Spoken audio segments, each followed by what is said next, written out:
Welcome to Moonlit Romance Library. Please follow for more stories. Chapter 1: Blood on the Snow.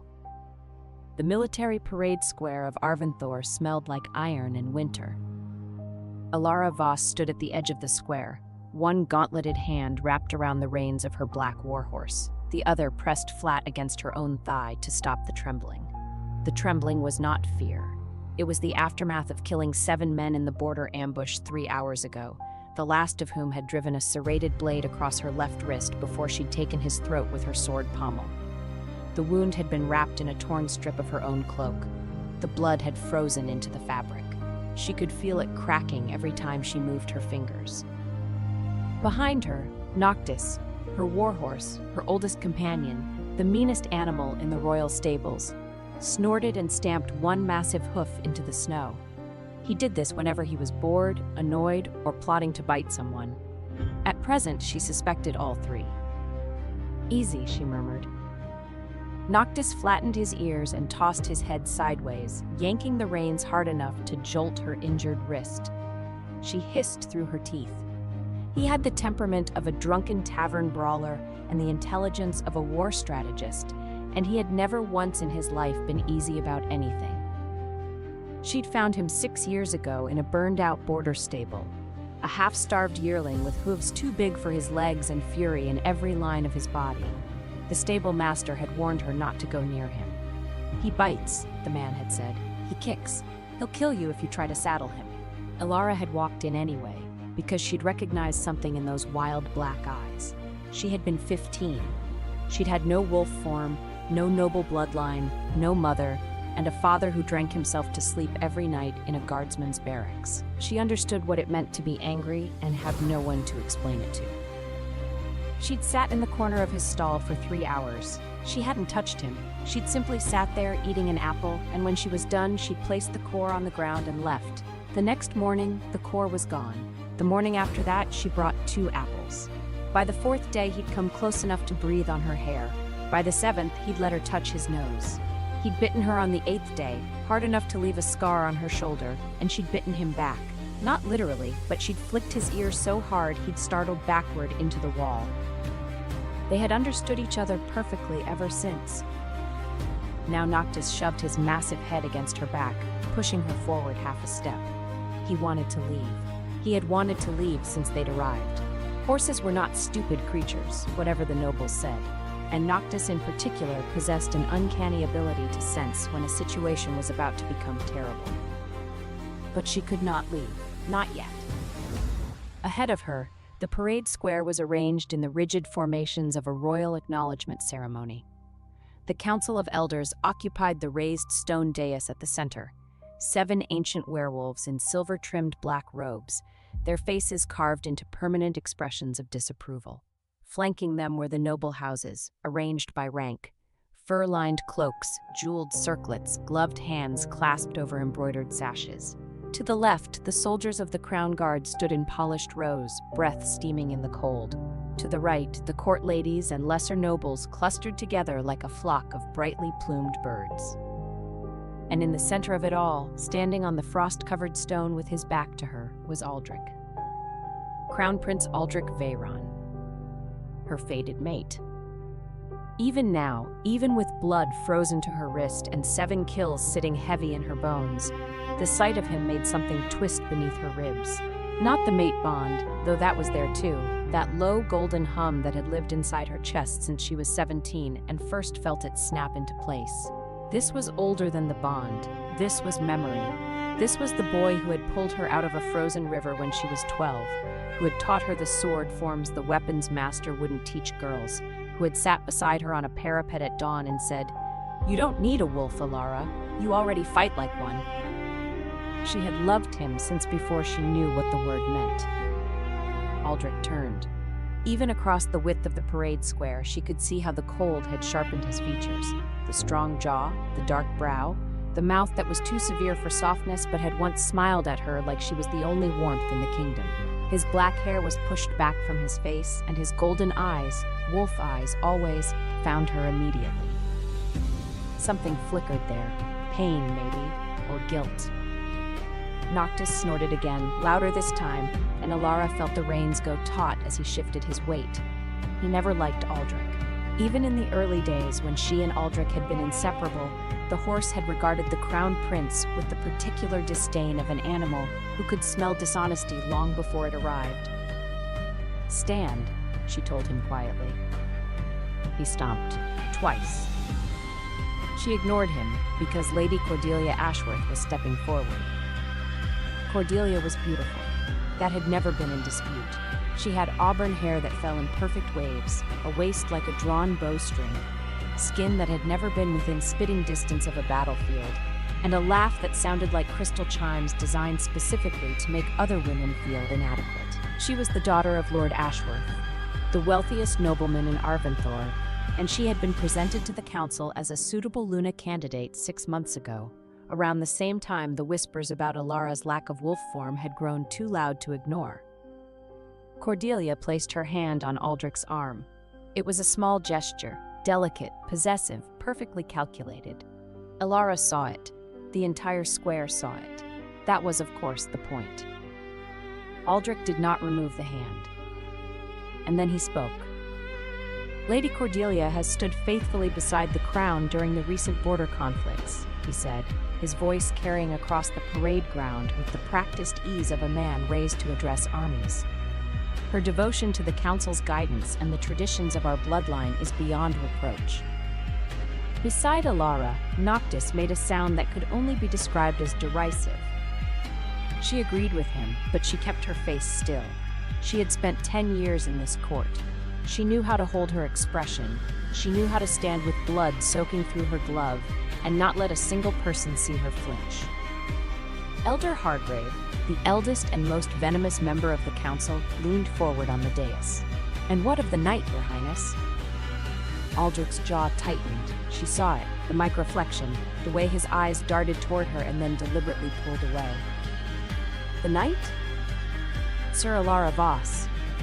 Hargrave's voice was thin and precise, like a needle threading through silk. "Your personal guard. The soldiers report she single-handedly broke the ambush at the Thornwinter Pass this morning. 7 enemy wolves, was it? While the rest of your escort was pinned down?" Silence in the square. The soldiers shifted. Some of them had been there. Some of them had watched her walk into that ambush with nothing but a sword and a warhorse while they cowered behind overturned carts. "She performed her duty," Aldrich said. "Her duty." Alara's fingers tightened on the reins. "Indeed." Hargrave smiled, and it was the smile of a man who had already arranged the outcome of this conversation. "And what is her duty, precisely? I ask because there has been some confusion among the court about the nature of her position." Cordelia lifted her chin. The torchlight caught the sapphires at her throat. "Surely there is no confusion, Elder. Sir Voss is a guard, a sword, a useful tool." She let the word tool hang in the air like a jewel she was admiring. But one does not elevate a hunting dog to the throne simply because it bites well. Laughter. Small, controlled, noble laughter. The kind that was designed to humiliate without providing anything concrete enough to challenge. Alara felt the bond pulse, Aldrich's emotions bleeding through. Shame, guilt, and underneath that, a desperate, furious fear she didn't understand. She waited for him to speak, to correct Cordelia, to say something. His golden eyes met hers across the square, and in them she saw the thing she'd been afraid to name for months. Apology. "Sir Voss is my guard," Aldrich said. His voice was clear and carried to every corner. "She is not my Luna. A woman without a wolf is unworthy of standing beside the throne." The world went very quiet. Or perhaps it went very loud and Alara simply stopped hearing it. The words hit her somewhere beneath the mate bond, beneath the muscle and bone, in the place where she had kept every promise he'd ever made her, every dawn patrol together, every battlefield prayer, every whispered "I will always choose you." A woman without a wolf. Unworthy. The nobles were watching her, the soldiers were watching her. Cordelia was watching her with barely concealed satisfaction, her hand still resting on Aldrich's arm like a flag planted on conquered territory. The council watched with the hungry patience of men who had been waiting for this moment. They wanted her to cry. She knew this with the clarity of a sword edge.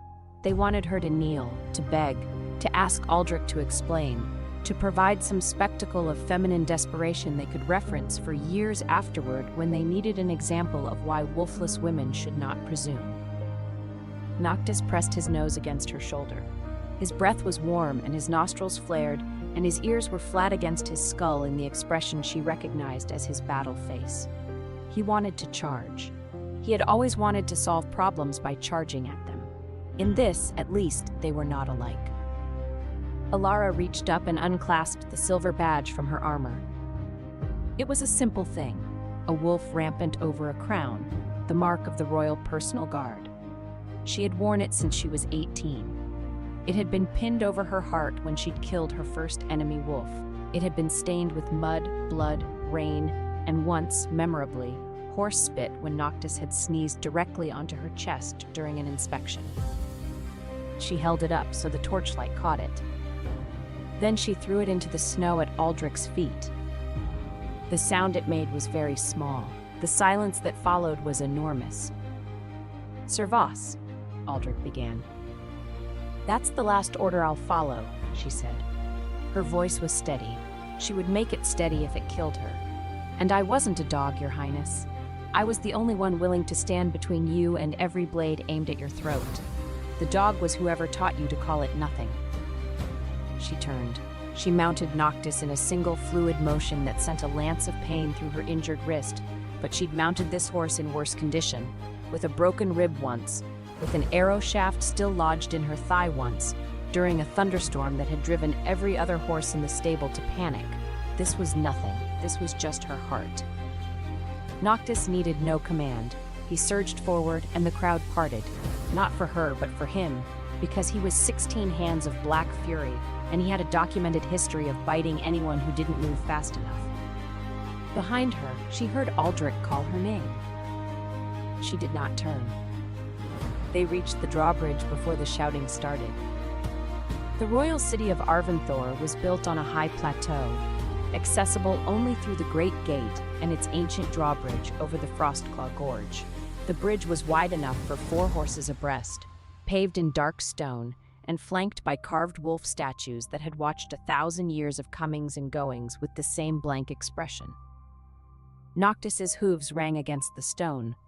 Below, the gorge dropped into mist and darkness. Above, the sky was the color of a bruise, violet and black and swollen with snow that had not yet fallen. Alara stopped at the center of the bridge. The mate bond hummed inside her chest. She could feel Aldrich through it, his panic, his guilt, his fury at himself, his desperate certainty that she would come back. She always came back. She had always come back.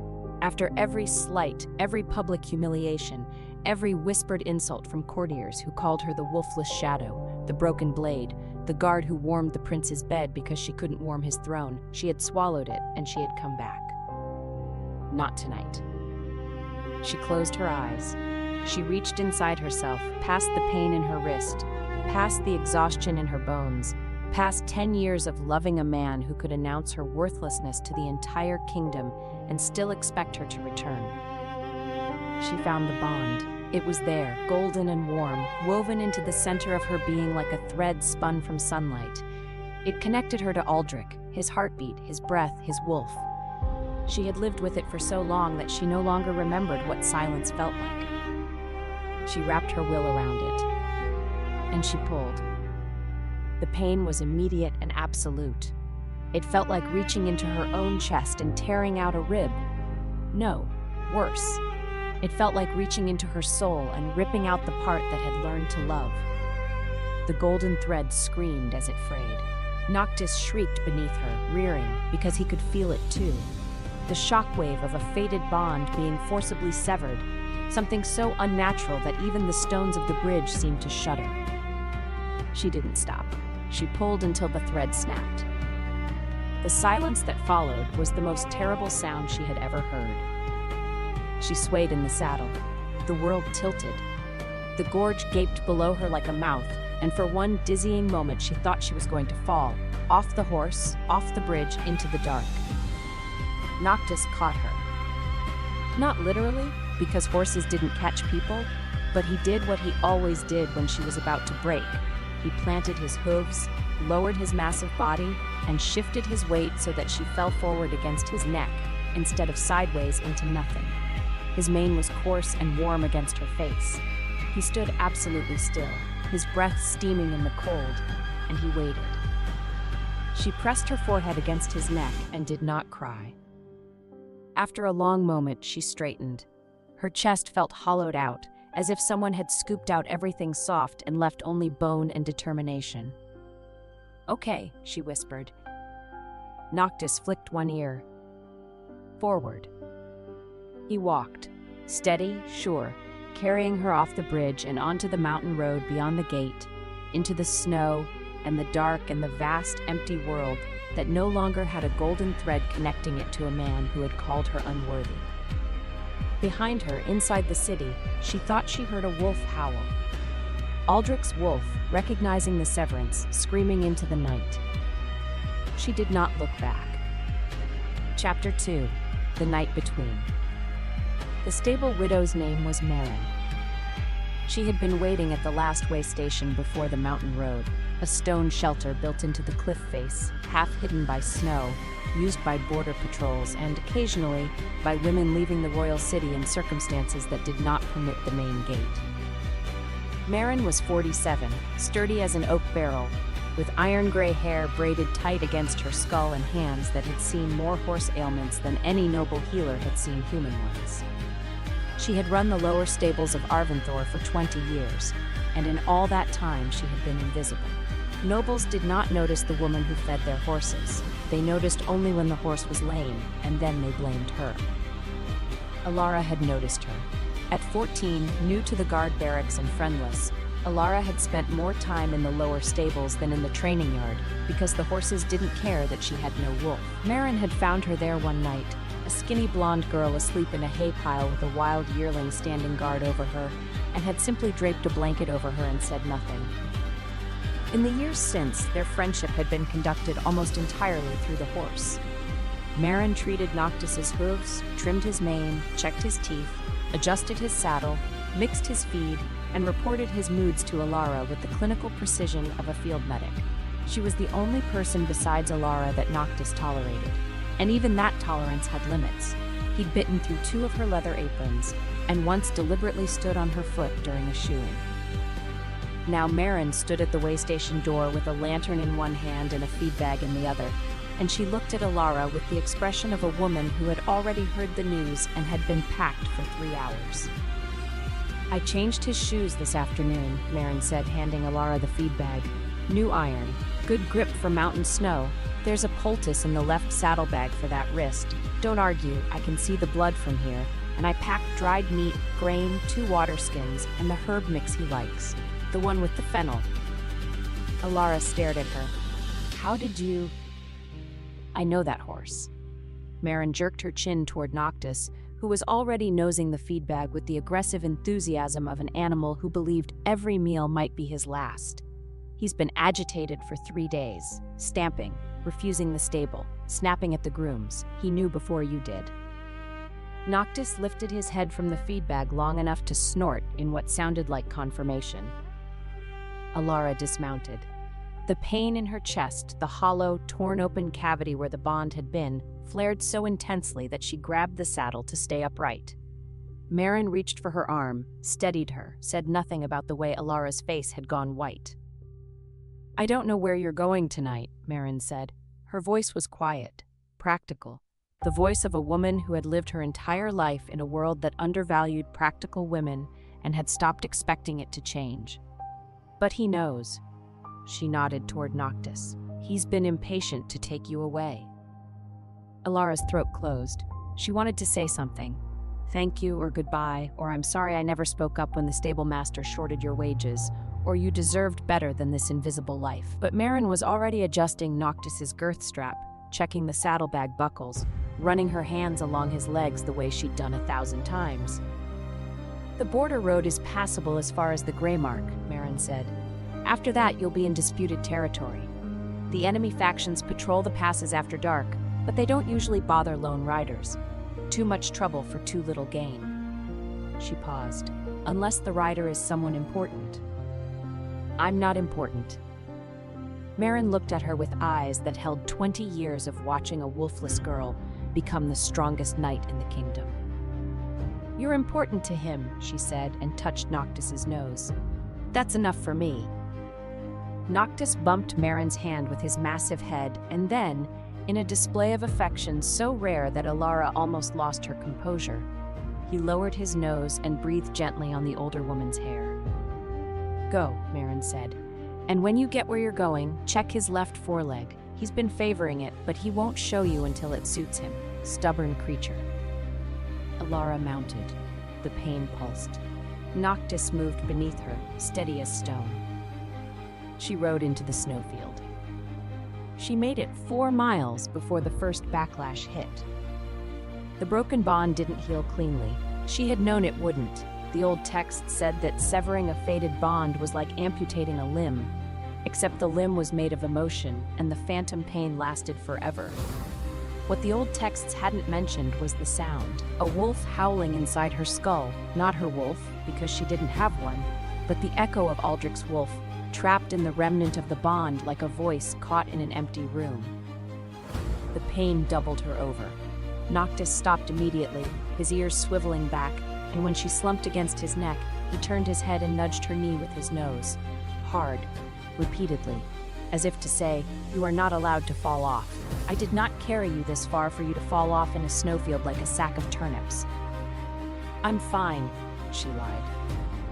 He stomped his hoof. I'm mostly fine. He stomped again, harder. Shut up. He didn't shut up. He stood in the middle of the snowfield and made increasingly offended noises until she straightened in the saddle and took the reins. Then, and only then, did he continue walking, at a pace that suggested he was doing her a tremendous personal favor. The snowfield was vast and empty under the moon. The border mountains rose to the west, dark and jagged, and the wind came down from the peaks carrying the scent of pine and stone and distance. Alara had patrolled this territory 100 times.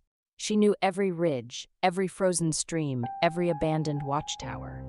She had never ridden it alone at night, in pain, with no badge and no bond and no name except the one she'd been born with. It was, she thought grimly, a terrible night to be free. Chapter 3: Wolves in the Snow. They came from the north. She heard them before she saw them. The crunch of paws in snow, the low, coordinated breathing of wolves running in formation. Not feral wolves, werewolves.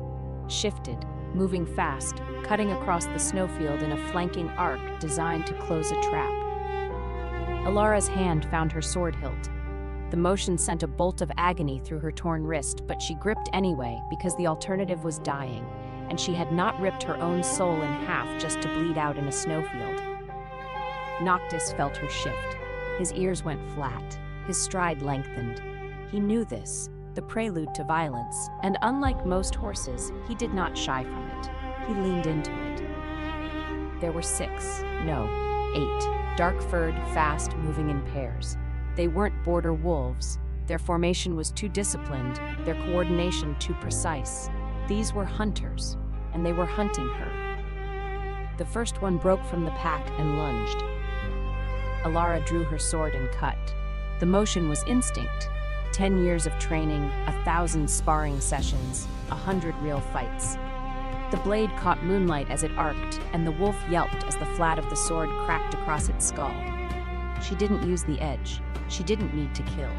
She needed to break the formation. Noctis screamed, a high, furious sound that no well-bred warhorse should make, and kicked backward with both hind legs. The wolf behind them tumbled, rolled, scrambled up dazed.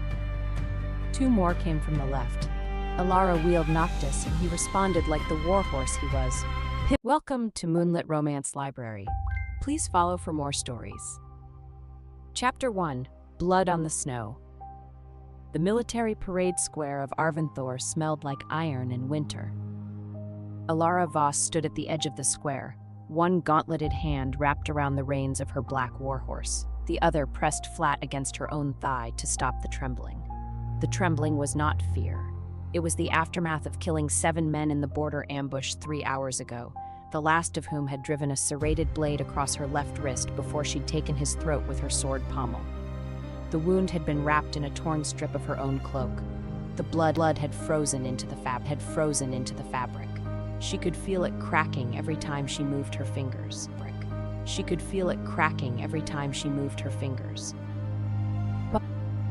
Behind her, Noctis, her warhorse, her oldest companion. The meanest animal in the royal stables, snorted and stamped one massive hoof into the snow. He did this whenever he was bored, annoyed, or plotting to bite someone.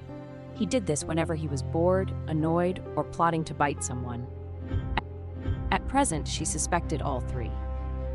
Easy, she murmured.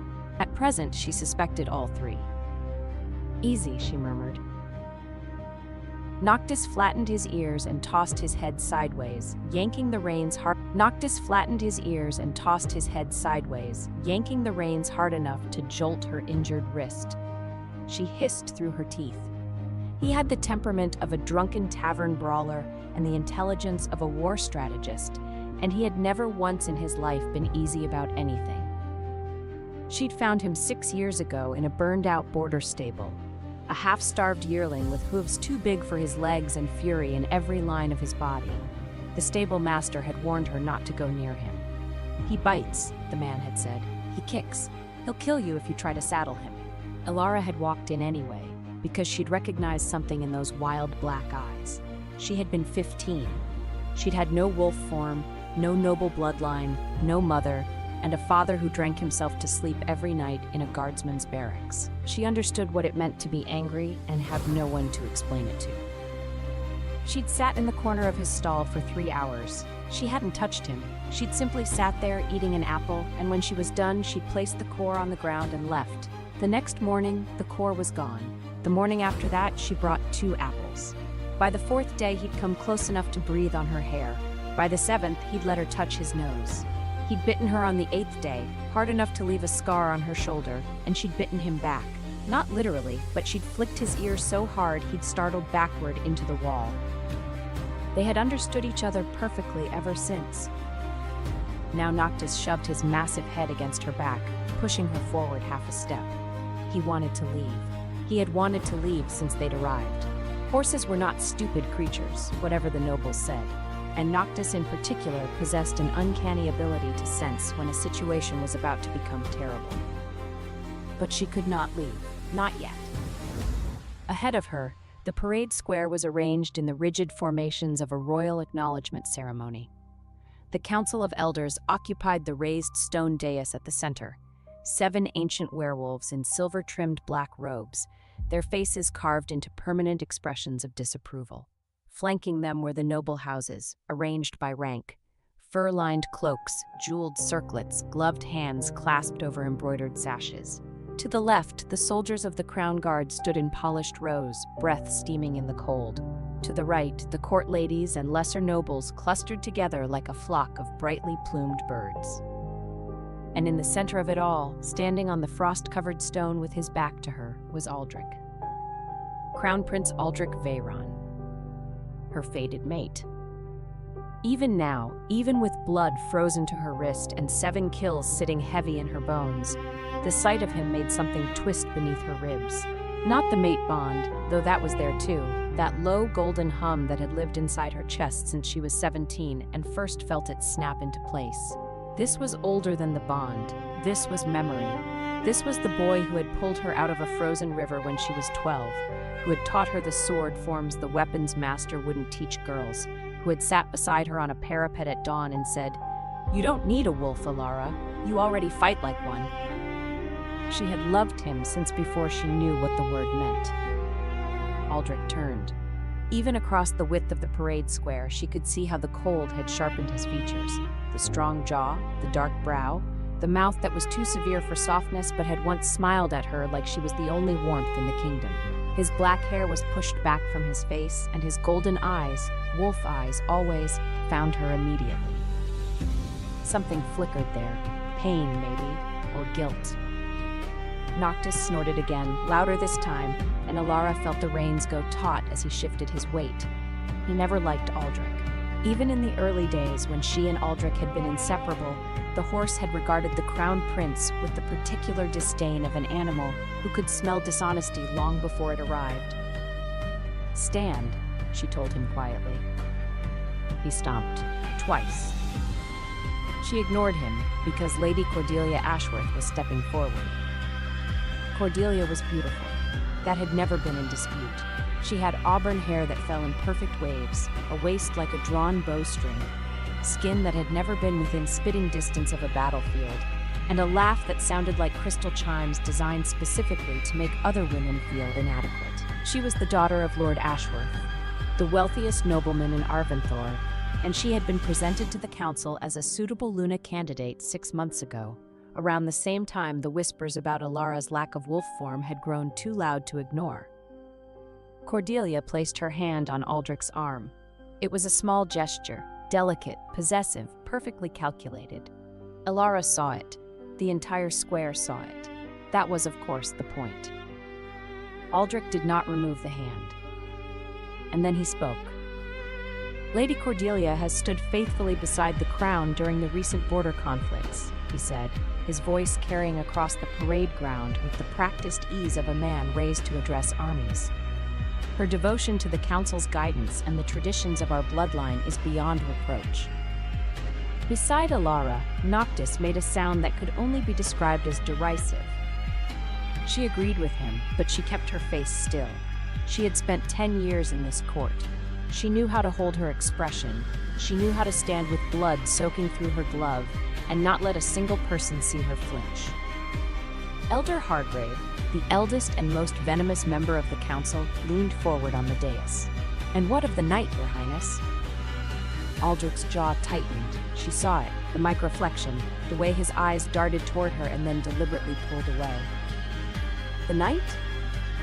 "Sir Alara Voss." Hargrave's voice was thin and precise, like a needle threading through silk.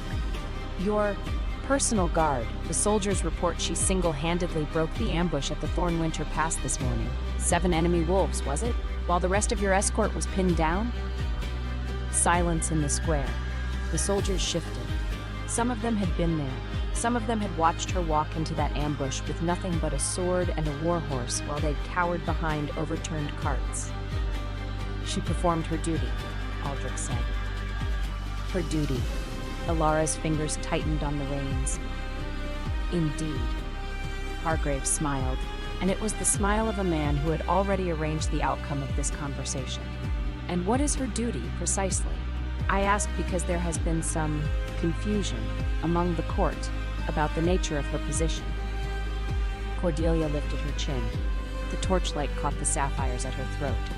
"Surely there is no confusion, Elder. Sir Voss is a guard, a sword, a useful tool." She let the word tool hang in the air like a jewel she was admiring. "But one does not elevate a hunting dog to the throne simply because it bites well." Laughter. Small, controlled, noble laughter. The kind that was designed to humiliate without providing anything concrete enough to challenge. Alara felt the bond pulse, Aldrich's emotions bleeding through. Shame, guilt, and underneath that, a desperate, furious fear she didn't understand. She waited for him to speak, to correct Cordelia, to say something. His golden eyes met hers across the square, and in them she saw the thing she'd been afraid to name for months. Apology. "Sir Voss is my guard," Aldrich said. His voice was clear and carried to every corner. "She is not my Luna. A woman without a wolf is unworthy of standing beside the throne." The world went very quiet. Or perhaps it went very loud and Alara simply stopped hearing it. The words hit her somewhere beneath the mate bond, beneath the muscle and bone, in the place where she had kept every promise he'd ever made her, every dawn patrol together, every battlefield prayer, every whispered "I will always choose you." A woman without a wolf. Unworthy. The nobles were watching her, the soldiers were watching her. Cordelia was watching her with barely concealed satisfaction, her hand still resting on Aldrich's arm like a flag planted on conquered territory. The council watched with the hungry patience of men who had been waiting for this moment. They wanted her to cry. She knew this with the clarity of a sword edge. They wanted her to kneel, to beg, to ask Aldrich to explain, to provide some spectacle of feminine desperation they could reference for years afterward when they needed an example of why wolfless women should not presume. Noctis pressed his nose against her shoulder. His breath was warm and his nostrils flared, and his ears were flat against his skull in the expression she recognized as his battle face. He wanted to charge. He had always wanted to solve problems by charging at them. In this, at least, they were not alike. Alara reached up and unclasped the silver badge from her armor. It was a simple thing, a wolf rampant over a crown, the mark of the royal personal guard. She had worn it since she was 18. It had been pinned over her heart when she'd killed her first enemy wolf. It had been stained with mud, blood, rain, and once, memorably, horse spit when Noctis had sneezed directly onto her chest during an inspection. She held it up so the torchlight caught it. Then she threw it into the snow at Aldrich's feet. The sound it made was very small. The silence that followed was enormous. "Servas," Aldrich began. "That's the last order I'll follow," she said. Her voice was steady. She would make it steady if it killed her. "And I wasn't a dog, Your Highness. I was the only one willing to stand between you and every blade aimed at your throat. The dog was whoever taught you to call it nothing." She turned. She mounted Noctis in a single fluid motion that sent a lance of pain through her injured wrist, but she'd mounted this horse in worse condition, with a broken rib once, with an arrow shaft still lodged in her thigh once, during a thunderstorm that had driven every other horse in the stable to panic. This was nothing. This was just her heart. Noctis needed no command. He surged forward, and the crowd parted, not for her, but for him, because he was 16 hands of black fury, and he had a documented history of biting anyone who didn't move fast enough. Behind her, she heard Aldrich call her name. She did not turn. They reached the drawbridge before the shouting started. The royal city of Arventhor was built on a high plateau, accessible only through the Great Gate and its ancient drawbridge over the Frostclaw Gorge. The bridge was wide enough for 4 horses abreast, paved in dark stone, and flanked by carved wolf statues that had watched 1,000 years of comings and goings with the same blank expression. Noctis's hooves rang against the stone. Below, the gorge dropped into mist and darkness. Above, the sky was the color of a bruise, violet and black and swollen with snow that had not yet fallen. Alara stopped at the center of the bridge. The mate bond hummed inside her chest. She could feel Aldrich through it, his panic, his guilt, his fury at himself, his desperate certainty that she would come back. She always came back. She had always come back. After every slight, every public humiliation, every whispered insult from courtiers who called her the wolfless shadow, the broken blade, the guard who warmed the prince's bed because she couldn't warm his throne, she had swallowed it and she had come back. Not tonight. She closed her eyes. She reached inside herself, past the pain in her wrist, past the exhaustion in her bones, past 10 years of loving a man who could announce her worthlessness to the entire kingdom and still expect her to return. She found the bond. It was there, golden and warm, woven into the center of her being like a thread spun from sunlight. It connected her to Aldrich, his heartbeat, his breath, his wolf. She had lived with it for so long that she no longer remembered what silence felt like. She wrapped her will around it, and she pulled. The pain was immediate and absolute. It felt like reaching into her own chest and tearing out a rib. No, worse. It felt like reaching into her soul and ripping out the part that had learned to love. The golden thread screamed as it frayed. Noctis shrieked beneath her, rearing, because he could feel it too. The shockwave of a fated bond being forcibly severed, something so unnatural that even the stones of the bridge seemed to shudder. She didn't stop. She pulled until the thread snapped. The silence that followed was the most terrible sound she had ever heard. She swayed in the saddle. The world tilted. The gorge gaped below her like a mouth, and for one dizzying moment she thought she was going to fall, off the horse, off the bridge, into the dark. Noctis caught her. Not literally, because horses didn't catch people, but he did what he always did when she was about to break. He planted his hooves, lowered his massive body, and shifted his weight so that she fell forward against his neck, instead of sideways into nothing. His mane was coarse and warm against her face. He stood absolutely still, his breath steaming in the cold, and he waited. She pressed her forehead against his neck and did not cry. After a long moment, she straightened. Her chest felt hollowed out, as if someone had scooped out everything soft and left only bone and determination. "Okay," she whispered. Noctis flicked one ear. Forward. He walked, steady, sure, carrying her off the bridge and onto the mountain road beyond the gate, into the snow and the dark and the vast, empty world that no longer had a golden thread connecting it to a man who had called her unworthy. Behind her, inside the city, she thought she heard a wolf howl. Aldrich's wolf, recognizing the severance, screaming into the night. She did not look back. Chapter 2. The Night Between. The stable widow's name was Marin. She had been waiting at the last way station before the mountain road, a stone shelter built into the cliff face, half hidden by snow, used by border patrols and occasionally by women leaving the royal city in circumstances that did not permit the main gate. Marin was 47, sturdy as an oak barrel, with iron-gray hair braided tight against her skull and hands that had seen more horse ailments than any noble healer had seen human ones. She had run the lower stables of Arventhor for 20 years, and in all that time she had been invisible. Nobles did not notice the woman who fed their horses. They noticed only when the horse was lame, and then they blamed her. Alara had noticed her. At 14, new to the guard barracks and friendless, Alara had spent more time in the lower stables than in the training yard because the horses didn't care that she had no wolf. Marin had found her there one night, a skinny blonde girl asleep in a hay pile with a wild yearling standing guard over her, and had simply draped a blanket over her and said nothing. In the years since, their friendship had been conducted almost entirely through the horse.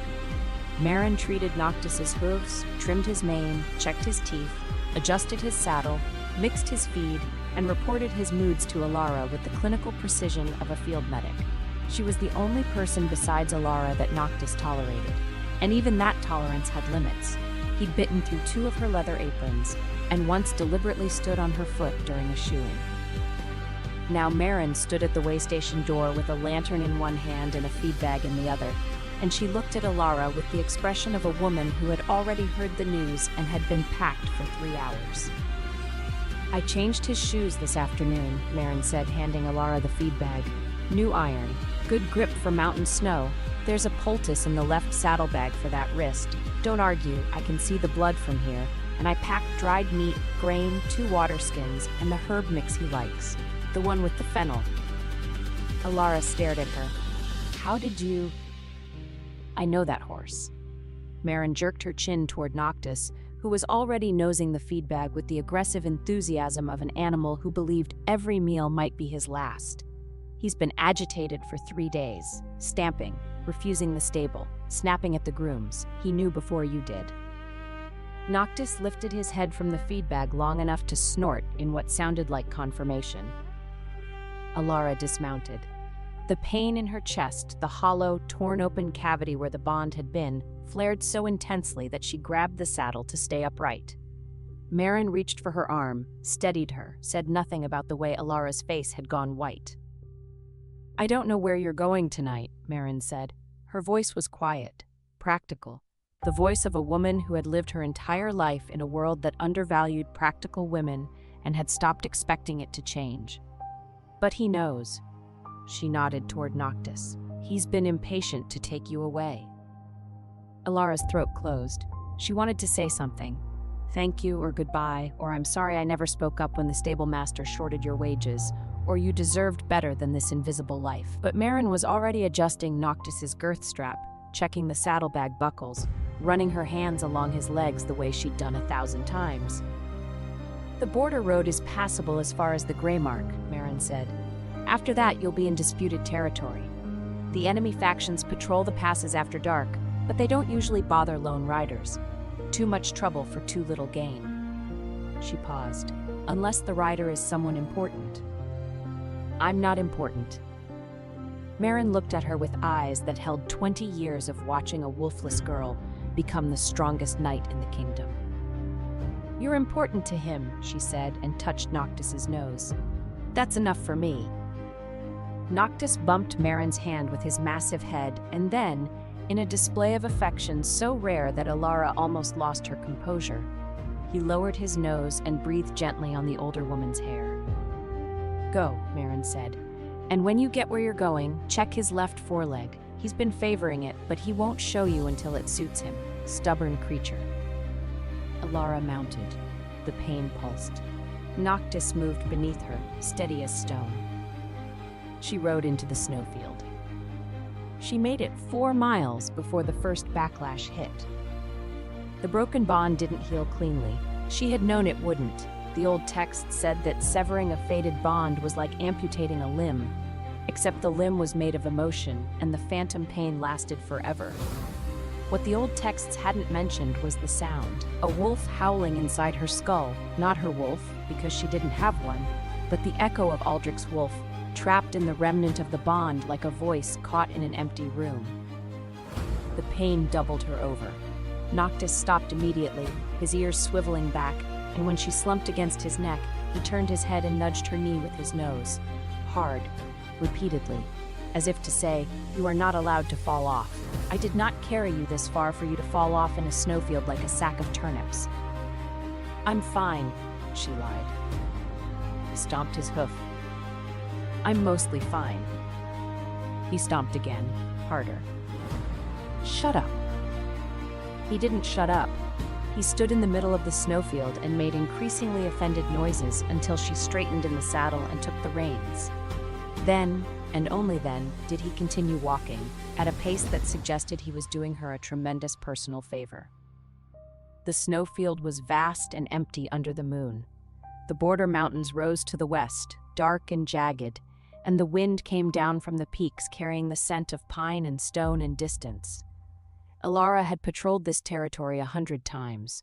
She knew every ridge, every frozen stream, every abandoned watchtower. She had never ridden it alone at night, in pain, with no badge and no bond and no name except the one she'd been born with. It was, she thought grimly, a terrible night to be free. Chapter 3: Wolves in the Snow. They came from the north. She heard them before she saw them.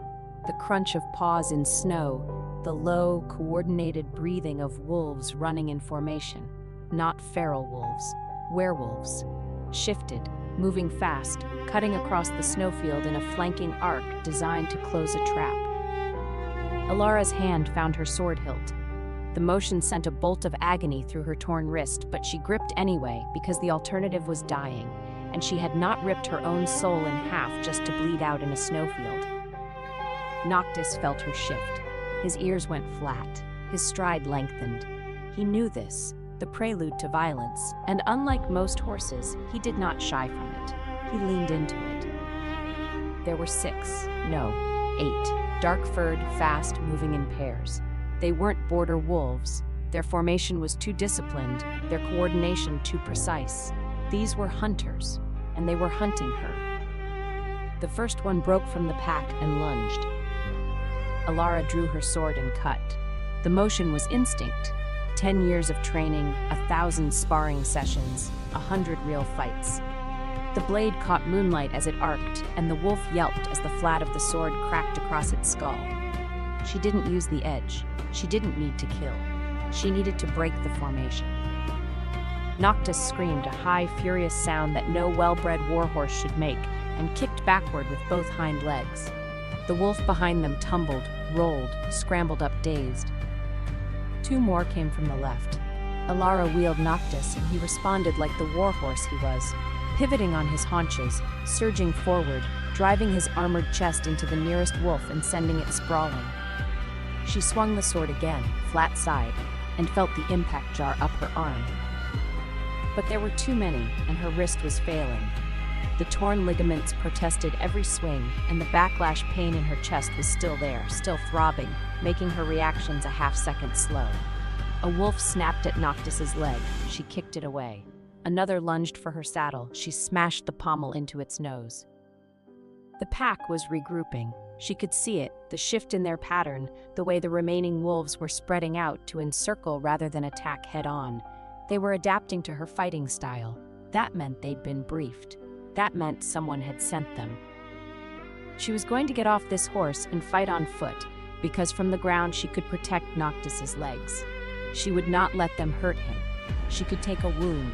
She could take 10 wounds. He could not. She swung down. Noctis tried to follow, and she shoved his head away. "Go! Run!" He didn't. He never did. He simply planted himself behind her like a black wall and bared his teeth at the circling wolves with an expression that said, "Come closer. I dare you. I have been wanting to bite something all day." Alara raised her sword with both hands. The wrist screamed. She ignored it. She set her feet in the snow and waited. The wolves charged. And then, light. Not torchlight, not moonlight. Something brighter and hotter, a blue-white flare that split the darkness like a blade. It came from the ridge above the snowfield, accompanied by the sound of hooves, fast, controlled, descending, and a voice that carried across the snow with a calm, almost conversational authority. "That's enough." A rider appeared on the ridge. He was silhouetted against the moonlit sky, and for a moment all Alara could see was the outline. Broad shoulders, a dark cloak, a horse that was almost as large as Noctis. Then he descended, and the moonlight found his face, and Alara's breath caught in a way that had nothing to do with pain. He was beautiful. Not beautiful the way Aldrich was beautiful, sharp and golden and bright. This was a different kind of beauty. Dark, cool, dangerous, the way a winter storm was beautiful when you watched it from a cliff's edge. Black hair pushed back from a face carved in clean, sharp lines, eyes the color of pale frost, blue-gray, almost silver, set beneath dark brows, a jawline like a blade. A mouth that looked like it had been designed specifically to deliver devastating statements with no warning.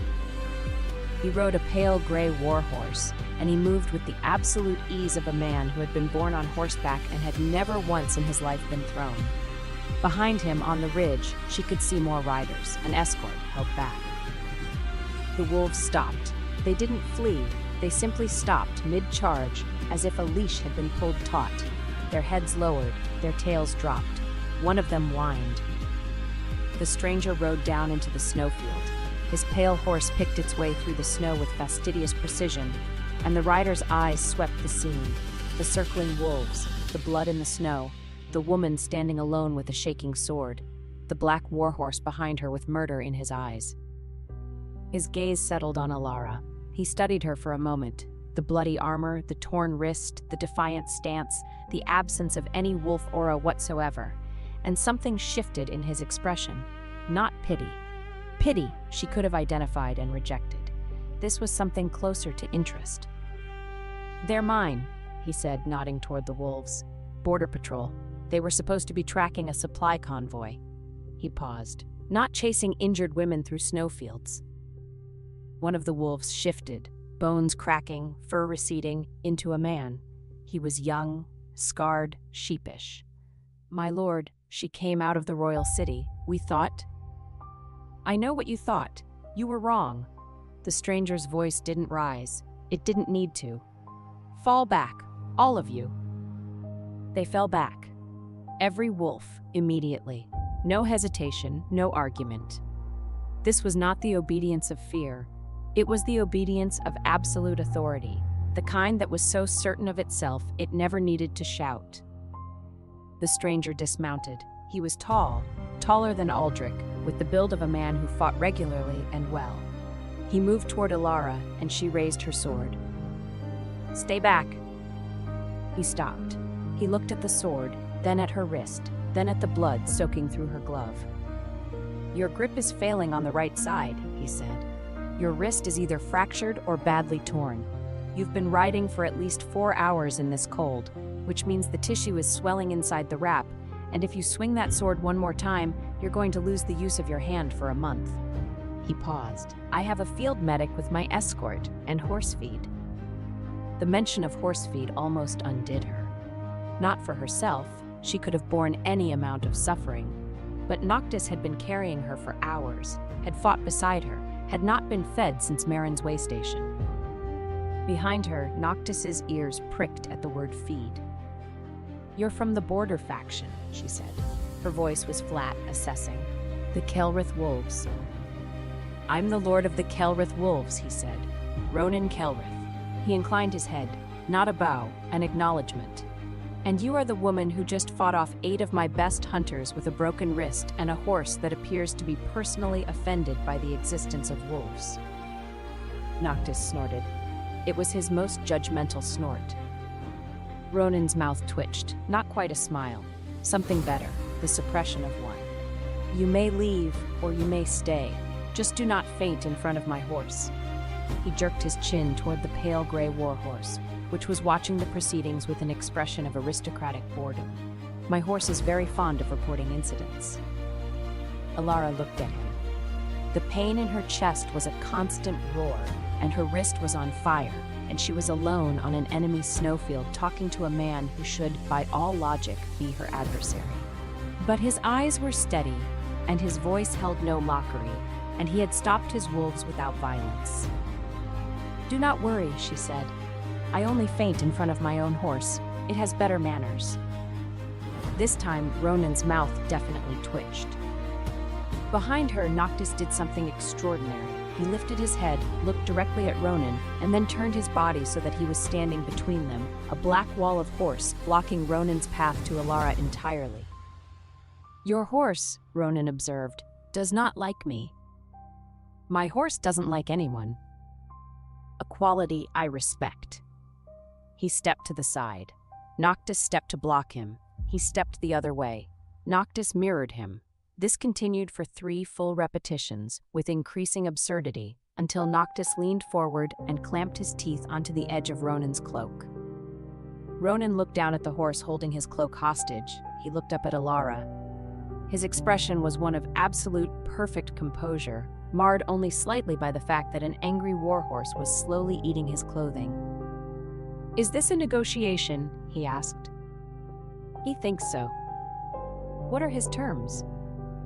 Despite everything, despite the pain, the cold, the ruins of her life, Alara felt the corner of her mouth lift. He wants the feed first, and he doesn't share. Ronan reached slowly into his saddlebag, produced a handful of grain, and held it out. Noctis eyed him, eyed the grain, and released the cloak with a contemptuous flip of his head. He took the grain. He chewed it with the air of a king accepting tribute. "There," Ronan said. "Your bodyguard is appeased. May I approach now, or does the horse require further concessions?" Alara sheathed her sword. The motion made black spots dance across her vision, and she reached for Noctis's saddle to steady herself. Ronan's hand caught her elbow. Not her waist, not her shoulders, her elbow, the most neutral point of contact possible. His fingers were warm through the armor, and his grip was firm without being forceful. "The medic," he said. "Now." She wanted to refuse. She was Alara Voss, the strongest knight in Arventhor, and she did not accept help from enemy lords in snowfields. But Noctis nudged her back, hard, and the world was graying at the edges, and the hollow place where the bond had been was screaming. "Fine," she said.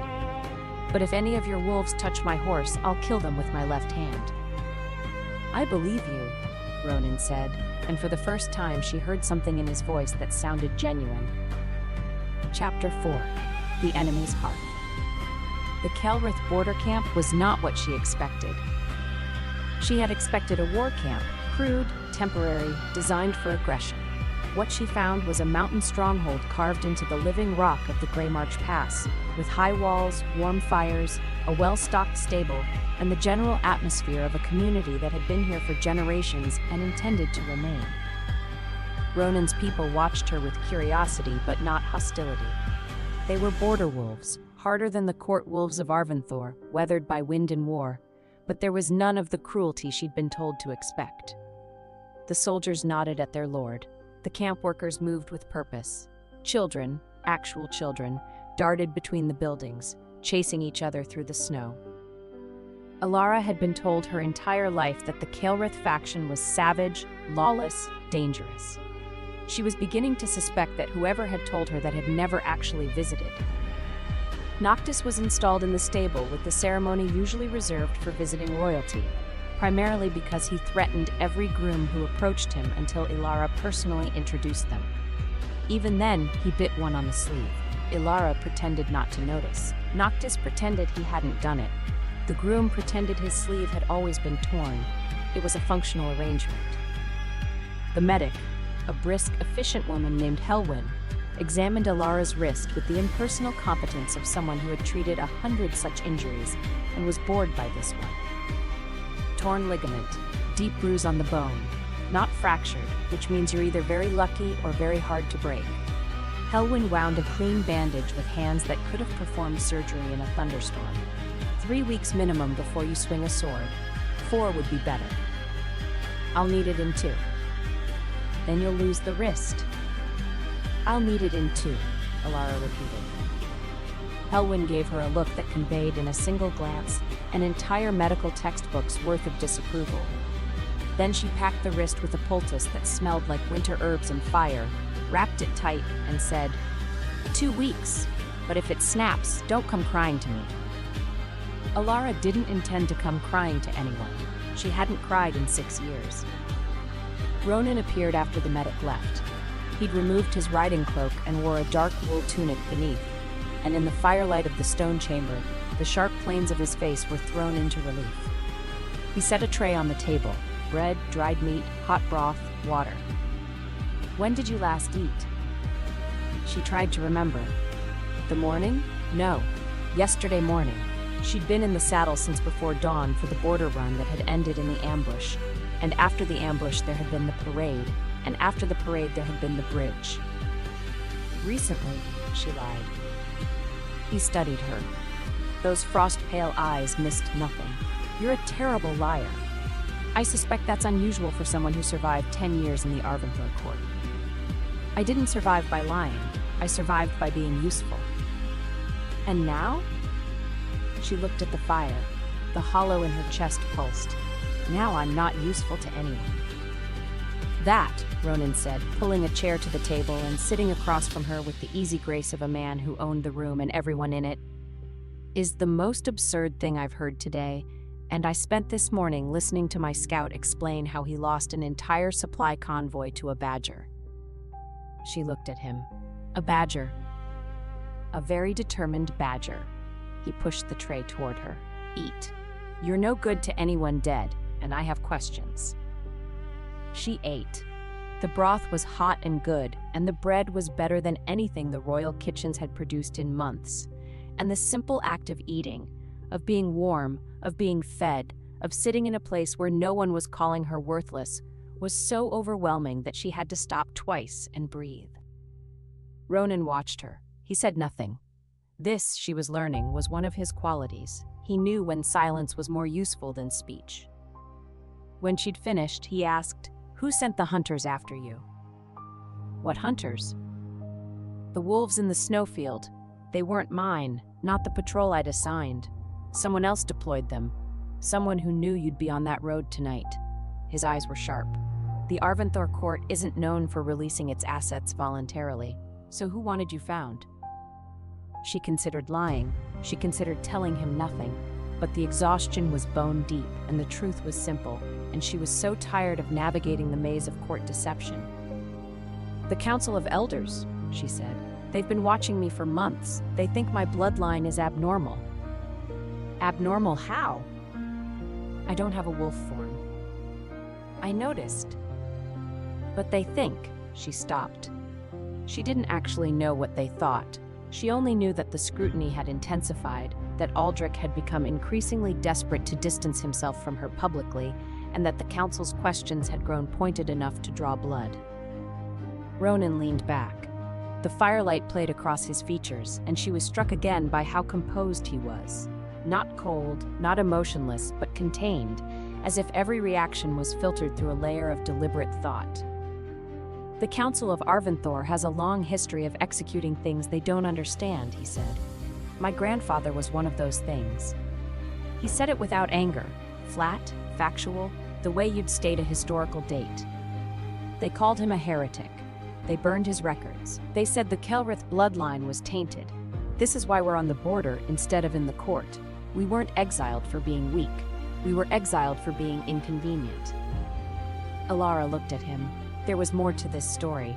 She could see it in the careful way he held himself, the measured cadence of his words. But he didn't push, and she recognized a man who would share his history in his own time. "I should leave in the morning," she said. "I'm not safe to be around.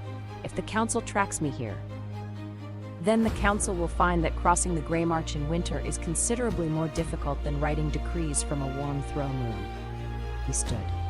"You can leave in the morning, or you can rest. The room is yours. The stable is Noctis's. And the medic will kill me if you don't sleep at least 6 hours. And she is the only person in this camp I'm genuinely afraid of." He moved toward the door. Something made her speak. "Why are you helping me?" Ronan paused. He didn't turn immediately. When he did, his expression was unreadable. "Because I came to investigate strange movements from the Royal City's army," he said.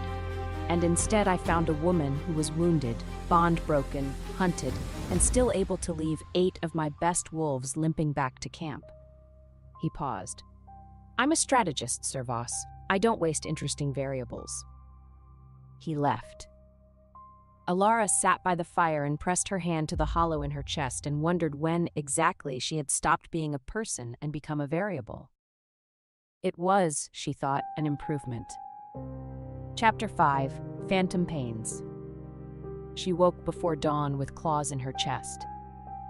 Not real claws, the phantom sensation of the broken bond raking across her sternum as if trying to dig its way back to the heart she'd torn it from. The pain was so intense that she rolled off the cot and hit the stone floor, gasping, her back arched, her fingers scrabbling against cold rock.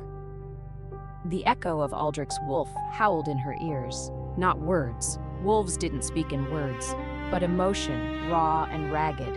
Loss, confusion, the desperate searching of an animal that had been severed from its other half and couldn't understand why. She pressed her forehead to the floor, breathed, counted, waited. It passed. It always passed. But each morning it was a little worse, a little longer, a little louder, and each morning she had to spend a few more seconds reminding herself that she had chosen this, that the alternative, staying, submitting, letting the bond remain as a leash in the hands of a man who called her unworthy, was worse than any phantom pain. She dressed, checked her wrist, swollen, stiff but mobile, went to the stable. Noctis was awake. He was always awake before her, standing in his stall with the alert posture of a horse who believed that sleep was for the weak and that vigilance was the only reasonable response to existence. When she entered, he tossed his head and made a low, rumbling sound that she had learned over the years was his version of concern. She checked his hooves first. Then his legs, the left foreleg as Marin had warned, showed a slight heat at the fetlock. She wrapped it with practiced hands, murmuring to him as she worked. Then his mane, which was tangled because he fought every groom who tried to brush it. Then his saddle straps. Then his feed. It was the ritual. It had always been the ritual. Take care of the horse first, because the horse would never lie to you about whether it needed help. Marin says hello, she told him, even though Marin hadn't technically said that. She says you're stubborn. Noctis lowered his head and pressed his nose against her hair. His breath was warm and smelled like grain. He stayed there for a long moment, breathing, and she stood very still and let him, because this was the closest either of them came to saying, "I'm worried about you." She found Ronan in the camp's upper ward, standing at a stone parapet overlooking the Grey March Pass. The dawn was coming up gray and silver behind the mountains, and the wind carried the scent of snow. "You're up early," he said, without turning. "The bond wakes me." He did turn then. His eyes, those impossible silver blue eyes, dropped to her chest, not in the way of a man looking at a woman's body, but in the way of a healer locating a wound. The backlash, he said, from the severance. You know about it. I know that severing a fated mate bond is supposed to be impossible. I know that the old texts describe it as tearing the soul in half. I know that the last person recorded to have done it died within a year. He paused.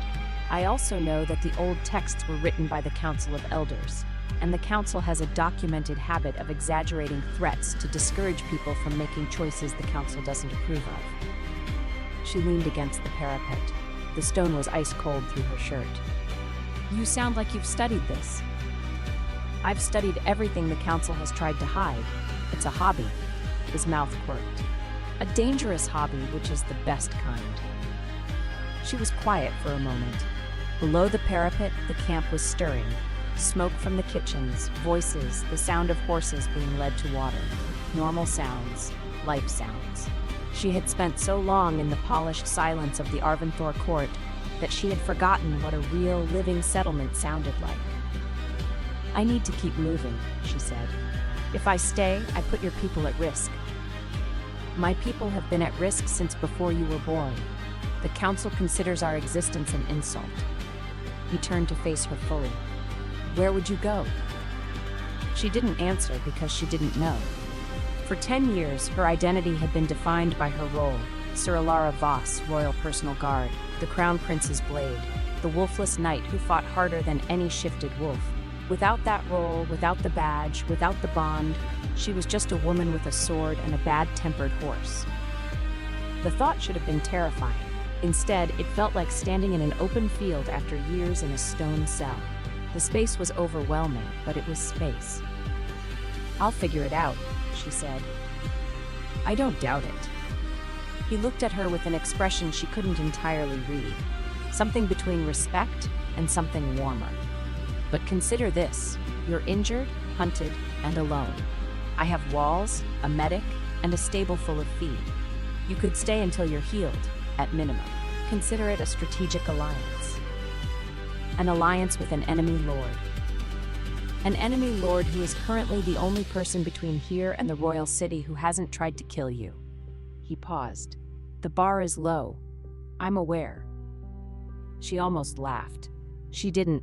The hollow in her chest made laughing feel like pulling stitches, but the impulse was there, and it surprised her. 1 week, she said. Then I go. 1 week, he agreed. She pushed off the parapet and walked toward the stairs. Behind her, Ronan said, Sir Voss. She stopped.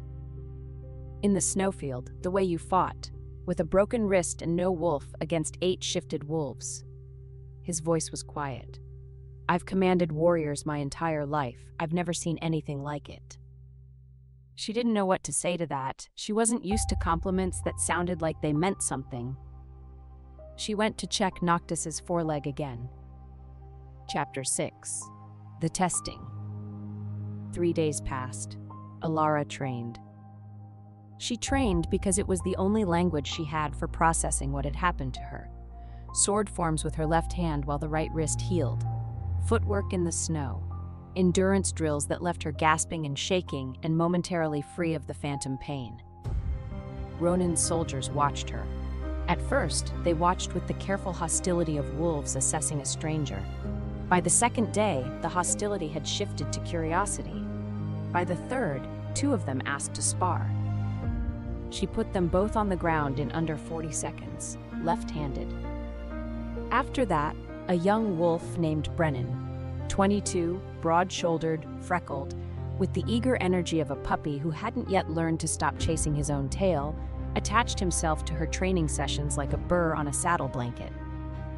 You fight different, Brennan said, sprawled in the snow after she'd swept his legs for the 4th time that morning. Wolves fight with strength. You fight like water. You go around everything. I fight like someone who can't shift, she said. If I fought like a wolf, I'd lose every time, so I don't fight like a wolf. Brennan sat up, brushing snow from his red hair. That's brilliant. That's survival. Same thing, isn't it? He grinned at her, and it was the grin of a young man who was uncomplicated in a world that rewarded complication. Straightforward, warm, slightly stupid. She liked him immediately. "You're too nice for a border wolf," she told him. "My mother says the same thing. She says I'm a disgrace to the Kilrith reputation, and I should practice scowling more." He demonstrated a scowl. It looked like a constipated squirrel. Alara kept her face neutral. "Needs work." "Lord Ronan scowls naturally. It's very unfair. Some people just have the face for it." From across the training yard, Ronan's voice carried. "I heard that, Brennan." "I meant it as a compliment, my lord." "It wasn't." Brennan winked at Alara. "He likes you, by the way. I can tell because he hasn't threatened to reassign me to the South Watchtower yet, and he usually does that within the first hour of someone new arriving. He doesn't like me. He's being strategic." That's what he said the last time someone asked him why he kept your horse in the best stall. Brennan paused. "Your horse bit me, by the way." Brennan flopped back into the snow with a hand over his heart.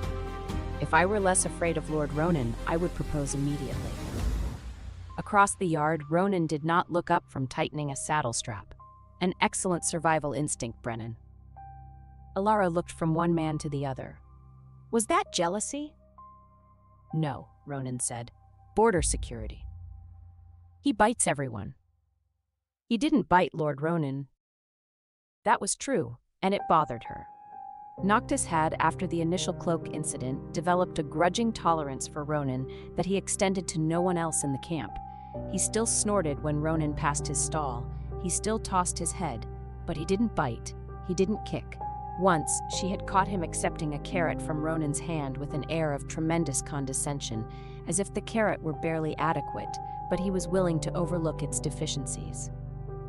"Horses know things," Brennan said sagely. "My grandmother always said that if a horse trusts a man, the man's worth trusting." "Your grandmother never met my horse." On the fourth night, the backlash hit differently. She was walking the camp perimeter. She did this every night, because the habits of a guard didn't die just because the badge had been thrown in the snow, when the pain in her chest erupted without warning. Not the usual dawn ache, but a searing, blinding agony that dropped her to her knees. The Bond remnant was screaming. Aldrich was doing something, reaching through the broken connection, trying to find her, sending his wolf spirit howling into the void between them. She could feel it. His desperation, his fury, his guilt. Not words, but emotions so raw they were almost tangible. He was looking for her. He was using every scrap of the destroyed bond to try to sense where she was. She pressed her hands flat against the frozen ground and breathed through her teeth. The pain was a wolf's jaw clamped around her ribs, tightening with every heartbeat. A hand on her shoulder, warm, steady. "Breathe." Ronan's voice. She hadn't heard him approach. He was kneeling beside her in the snow, his hand a firm pressure on her shoulder, his face close enough that she could see the concern he was trying to mask with composure. "Don't," she started. "I know. Don't touch you. Don't pity you. Don't make it about me." His voice was low and even, the voice of someone who had talked people through pain before. "I'm not doing any of those things. I'm keeping you from falling face first into a snowbank. There's a difference." She laughed. It came out as a gasp, broken and sharp, but it was a laugh, and it cut through the pain just enough to let her breathe. And then something happened that neither of them expected. The pain eased. Not gradually. Suddenly, like a hand had been placed over the wound, the screaming in her chest dimmed, the phantom claws retracted. She could breathe, she could see, she could feel the cold snow under her knees and the weight of Ronan's hand on her shoulder. And beneath that, something else, a vibration, a resonance, as if some frequency inside her was responding to some frequency inside him. Ronan felt it too. She could tell by the way his hand tightened on her shoulder, by the slight hitch in his breathing, by the way his eyes widened a fraction. "What is that?" she whispered. "I don't know." His voice was very careful. "But my wolf just went completely calm, and my wolf is never calm." They looked at each other. The moonlight was cold and blue, and the snow was falling in light, spinning flakes. and his face was very close to hers, and the resonance between them was like a note being held on a string, not painful, not forced, just there. "This doesn't mean anything," she said, pulling back. "Of course not." He stood and offered her his hand. She took it, because the alternative was struggling to her feet alone in the snow and possibly falling over, and she had already performed enough dramatic collapses for 1 week. His grip was warm and firm and lingered exactly 1 second longer than necessary. "For the record," he said as she regained her footing, "my wolf has never done that before. Not for anyone. Maybe your wolf has low standards. My wolf has notoriously high standards. It's insufferable." She pulled her hand from his. The resonance faded, but not entirely. A ghost of it remained, humming in her bones like the memory of warmth. "Good night, Lord Kelrith." "Good night, Sir Boss," he paused. "And Ronan. Just Ronan. Lord Kelrith sounds like my father, and my father was not a pleasant man." "Good night, Ronan." He watched her go. She could feel it, his gaze on her back, steady and warm and impossible to ignore. Chapter 7. The X Arrives. Aldrich came on the 6th day. He came with an escort of 20 Crown Guard wolves, riding the great white war horse that had been his since his investiture, wearing the black and gold of the royal house, and carrying enough authority to make the mountains themselves feel inadequate. He also came, Ilara noticed from the upper parapet where she was training, looking like he hadn't slept in a week. The golden sharpness of his features had gone gaunt. His eyes were shadowed. His jaw was clenched so tight the muscles stood out like ropes. Good, she thought, and then hated herself for thinking it, and then decided she was allowed to think it. Ronan met Aldrich at the gate. The two men faced each other across 6 feet of snow, and the temperature of the camp dropped by several degrees. Not literally, but the effect was convincing. 2 alpha wolves, 2 lords, 2 very handsome men who immediately and instinctively disliked each other. Crown Prince Aldrich. Ronan's voice was the ice-smooth courtesy of a man who could kill you while discussing the weather. "What brings you to the Grey Mark? I wasn't aware the Crown took an interest in our humble border." Aldrich's golden eyes swept the camp, found Ilara on the parapet, locked onto her with an intensity that made the bond remnant throb. "You have something of mine," Aldrich said. The temperature dropped further. Beside Ilara on the parapet, Brennan muttered, "Oh, this is going to be good." Ronan didn't move, didn't blink. "I don't have anything of yours, Your Highness. I have a guest who arrived of her own free will, injured and hunted, and who is welcome to leave whenever she chooses." He paused. "Would you like to specify what you believe you've lost? I keep thorough records." Aldrich dismounted. His wolf was close to the surface. She could see it in the amber flare of his eyes, the way his movements had gone too smooth, too controlled. He walked toward the gate. Ronan did not step aside. "Lord Kelrith." Aldrich's voice was quiet, and that was worse than shouting. Ilara had heard him quiet before. Quiet meant the wolf was in charge. "I am not here to negotiate. I am here for my—" "Your what?" Ronan's voice was silk over steel. "Your guard?" She threw her badge in the snow. "Your mate? From what I understand, you declared her unworthy in front of your entire court. Your property?" One dark eyebrow rose. "I wasn't aware the Crown had started claiming people as possessions. That's an unfortunate regression."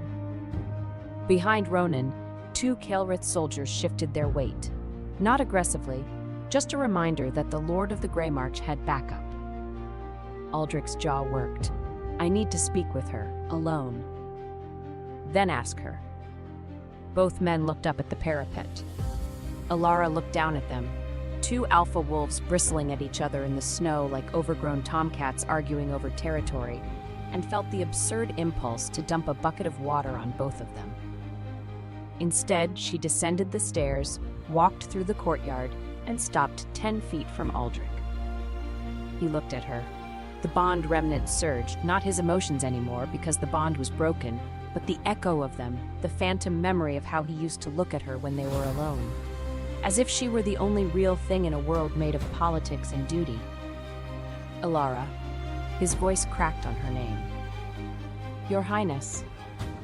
The formality hit him like a slap.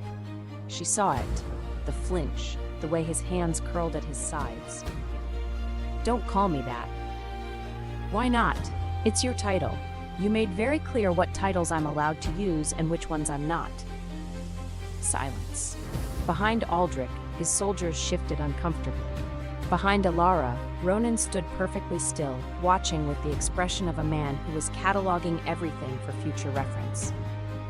The council has decided to judge you publicly, Aldrich said, and his voice was low and urgent. They've declared your bloodline suspicious. They're calling you a heretic. If they find you, then they'll find me. That's no longer your concern. It is my concern. You are my... What? She took a step closer. The pain in her chest was searing, but she held his gaze with the same steady focus she used on a battlefield. Your guard? Your mate? Your convenient excuse? Pick one, Aldrich. Pick one and say it to my face, the way you said the other thing to my face 6 days ago. He flinched again. You don't understand. I said those things because the council was going to imprison you. They discovered your bloodline is abnormal. They suspect you're the heir to the ancient Moon Wolf line, and they threatened to lock you in the Moon Tower for verification. I thought if I publicly denied you, they'd believe you were unimportant. I was trying to protect. You were trying to protect me, she said. Her voice was even, controlled, the way a blade was controlled before the cut. By humiliating me in front of every person I'd bled for. By letting Cordelia call me a hunting dog. By standing there in your crown and your gold and telling the world I was nothing. I didn't say you were nothing. You said I was unworthy. In front of the council, in front of the guard I served for 10 years, in front of soldiers who followed me into battle. She paused. You could have told me. You could have warned me. You could have pulled me aside and said, the council is after you, and I need to pretend, and I need you to play along. You could have given me the choice, but you didn't, because you never once considered that I might have an opinion about my own protection. Aldrich opened his mouth, closed it, opened it again. Ronan did not step in front of her. He only removed one black glove with unhurried precision. I am not interrupting, he said. I am simply preparing for the possibility that His Highness forgets how distance works. For the first time since arriving at the gate, Aldrich looked at him as if the Border Lord had become a blade pointed directly at his throat. Come back with me, he said. I can still fix this. I can. No. The word landed in the snow between them like a dropped sword. Alara. I said no. You don't get to make this decision for me. Not anymore. She stepped back. Go home, Aldrich. His wolf surged. She saw it in the amber flood of his eyes, the sudden tension in his frame, and then, instinct, habit, 10 years of being his alpha and her soldier, he reached for the command. Alara, stop! It was an alpha command. Full force, the bone-deep compulsion that every wolf obeyed, the vocal weapon that could pin a subordinate in place with a word. It hit her like a wall. And it bounced. She didn't stop. She didn't even flinch. The command washed over her like water over stone, and she kept walking, and Aldrich stood in the snow with his mouth open and his command echoing uselessly in the cold air. She had torn the bond. His command had no anchor. The realization hit him visibly. His face went white. Not angry white, not frustrated white, but the white of a man who has just understood, for the first time, the full scope of what he has lost. She broke it. His voice was barely audible. She actually broke it. Ronan, still standing by the gate, said nothing. But his eyes followed Alara as she walked back into the camp, and his expression, just for a moment, was the expression of a man watching someone walk through fire and emerge still standing. Brennan appeared beside Ronan and whispered, "That was the most incredible thing I've ever seen." "Yes," Ronan said quietly, "it was." Chapter 8. The Moonlit Pass. Aldrich didn't leave. He couldn't. His escort made camp outside the Kael'rith walls, and he sent 3 separate messages requesting to speak with Alara again. She ignored all of them. Ronan delivered the messages to her personally, each one sealed with the royal wolf crest in black wax, and each time she shook her head. "He's persistent," Ronan observed, placing the third scroll on the table between them. They were in the upper hall, a stone room warmed by 2 fires, and the scroll sat between their cups of hot cider like a small, unwanted guest. "He thinks I'll change my mind." "Will you?" She looked at him. The firelight made his pale eyes warm. "No." "Good." He picked up the scroll and tossed it into the nearest fire without ceremony. "I was running out of table space." That night, Ronan asked her to ride with him. Not a romantic ride, a patrol of the moonlit pass, a border lord's routine circuit, checking the watchtowers and the signal fires. But the moon was full, and the pass was beautiful, and she hadn't ridden for pleasure in months. Noctis was delighted. Not visibly, because Noctis did not display delight the way other horses did, with prancing and nickering and general enthusiasm.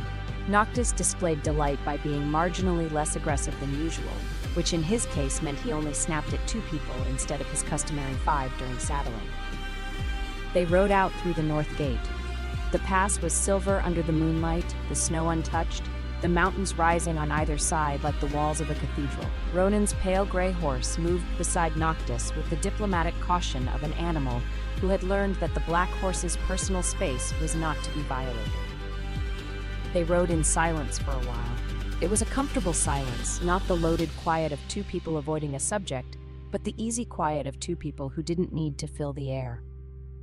"Tell me about the moon wolf," Alara said eventually. Ronan glanced at her. "You don't know? The council doesn't teach wolfless girls their mythology." His jaw tightened, a flash of anger quickly controlled. "It's not mythology, it's history. The moon wolf was the first wolf, the oldest bloodline, the line that existed before the councils, before the crowns, before the pack hierarchies. The moon wolf didn't rule packs, it judged them. It was the balance.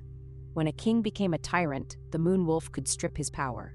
When a council grew corrupt, the moon wolf could dissolve it. And the council thinks The council is afraid of you. That's why they want you locked up.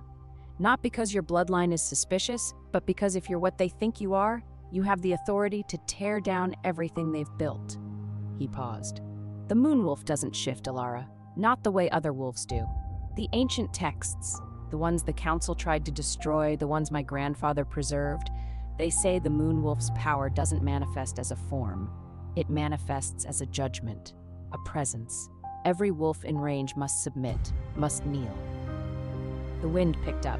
Alara's hair, golden, long unbound because she'd stopped wearing the knight's braid when she'd thrown away the badge, streamed behind her. The moonlight caught it, and for a moment, something on her collarbone glowed. Just a flicker, a faint silver light, like a mark beneath the skin. Ronan's horse stopped. Ronan stopped, his eyes fixed on her throat. "What?" The backlash hit.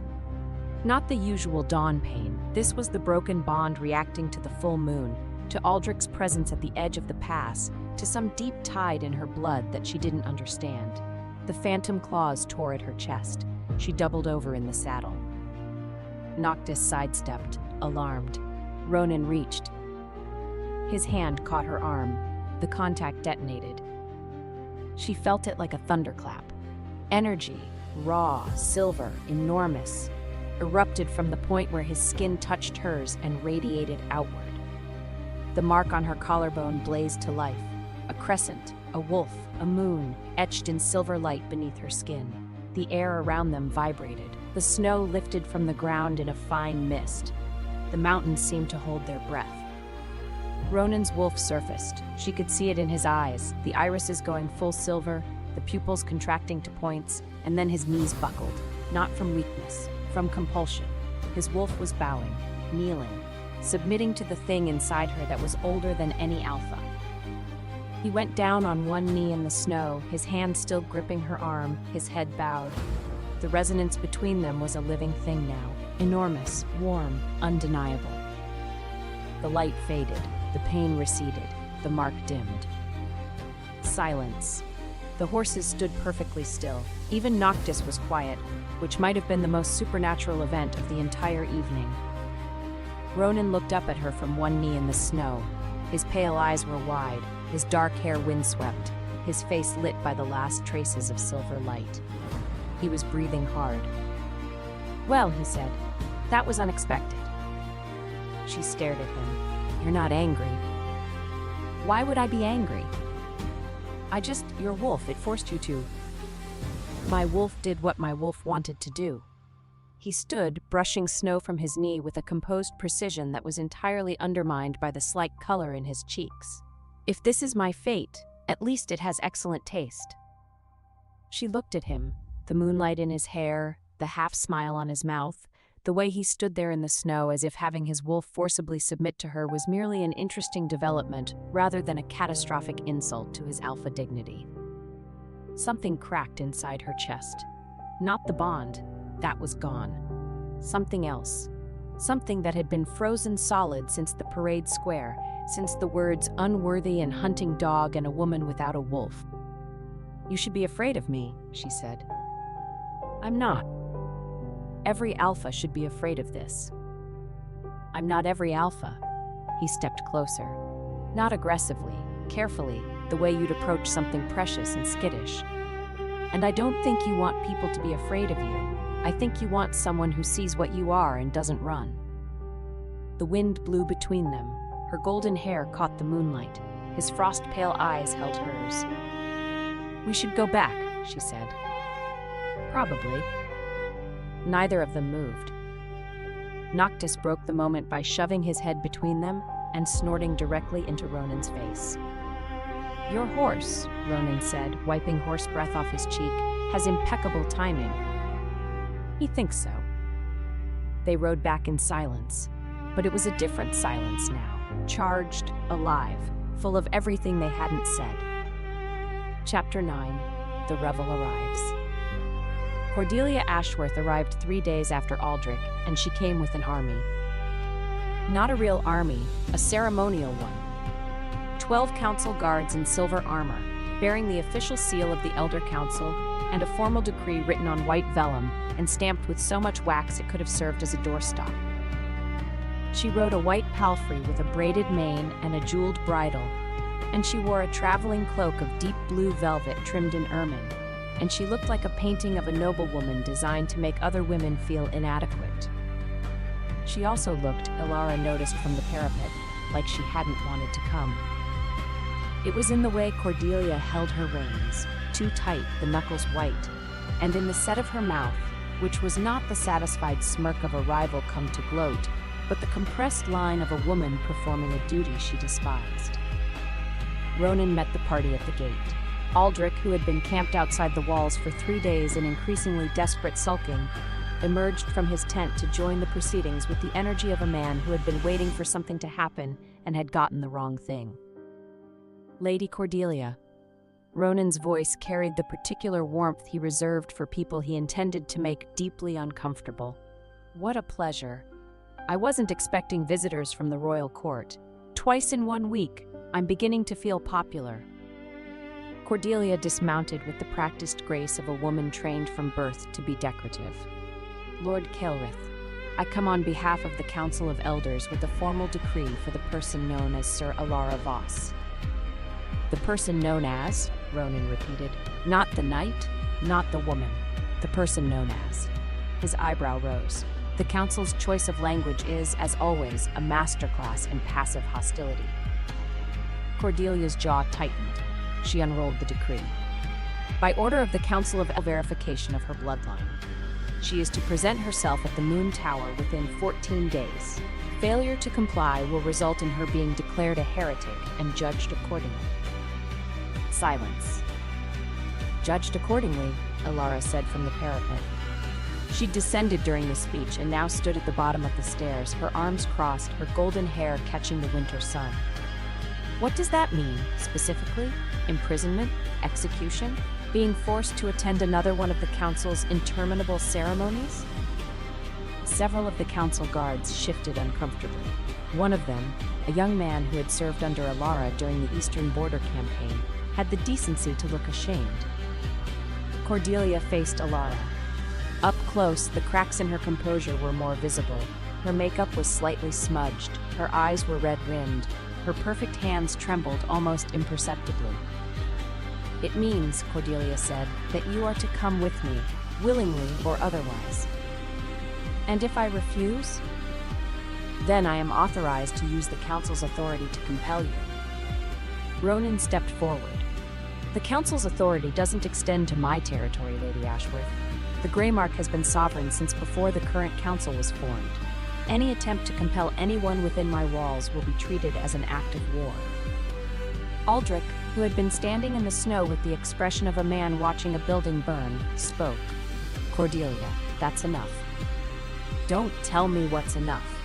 Cordelia's voice was sharp, sharper than Alara had ever heard it. She spun to face Aldrich.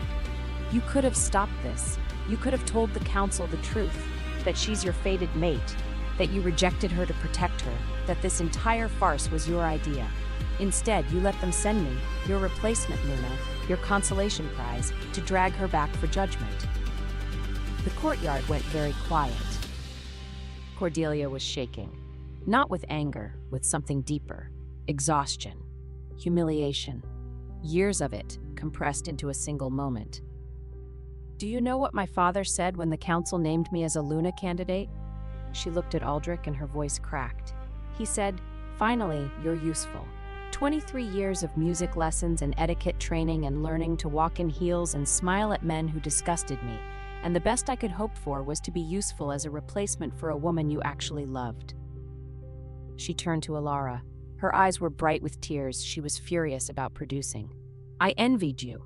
Did you know that? I hated you and I envied you.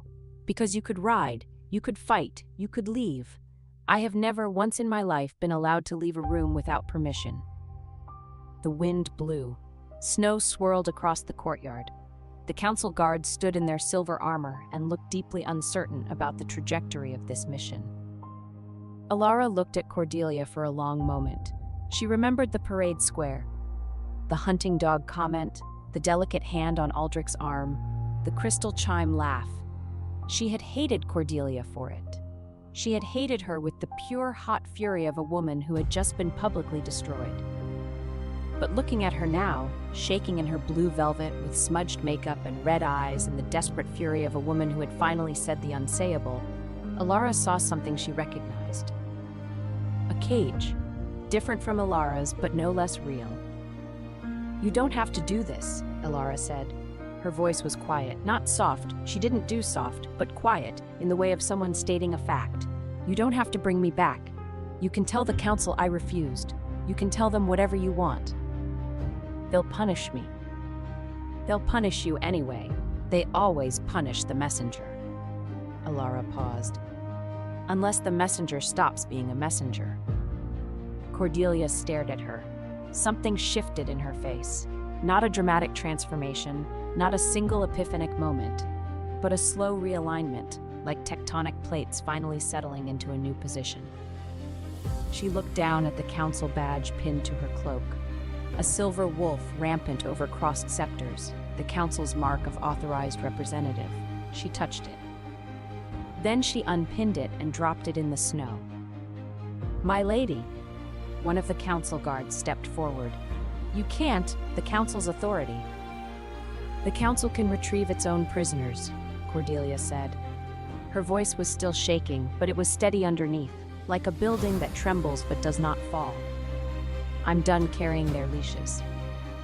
She looked at Alara. "I'm sorry for what I said at the parade. I didn't mean it, no, that's a lie. I meant it because I was jealous and cruel and I wanted to hurt you, but I'm sorry." Alara nodded. It was not forgiveness. Not yet, possibly not ever, but it was acknowledgement, and it was enough.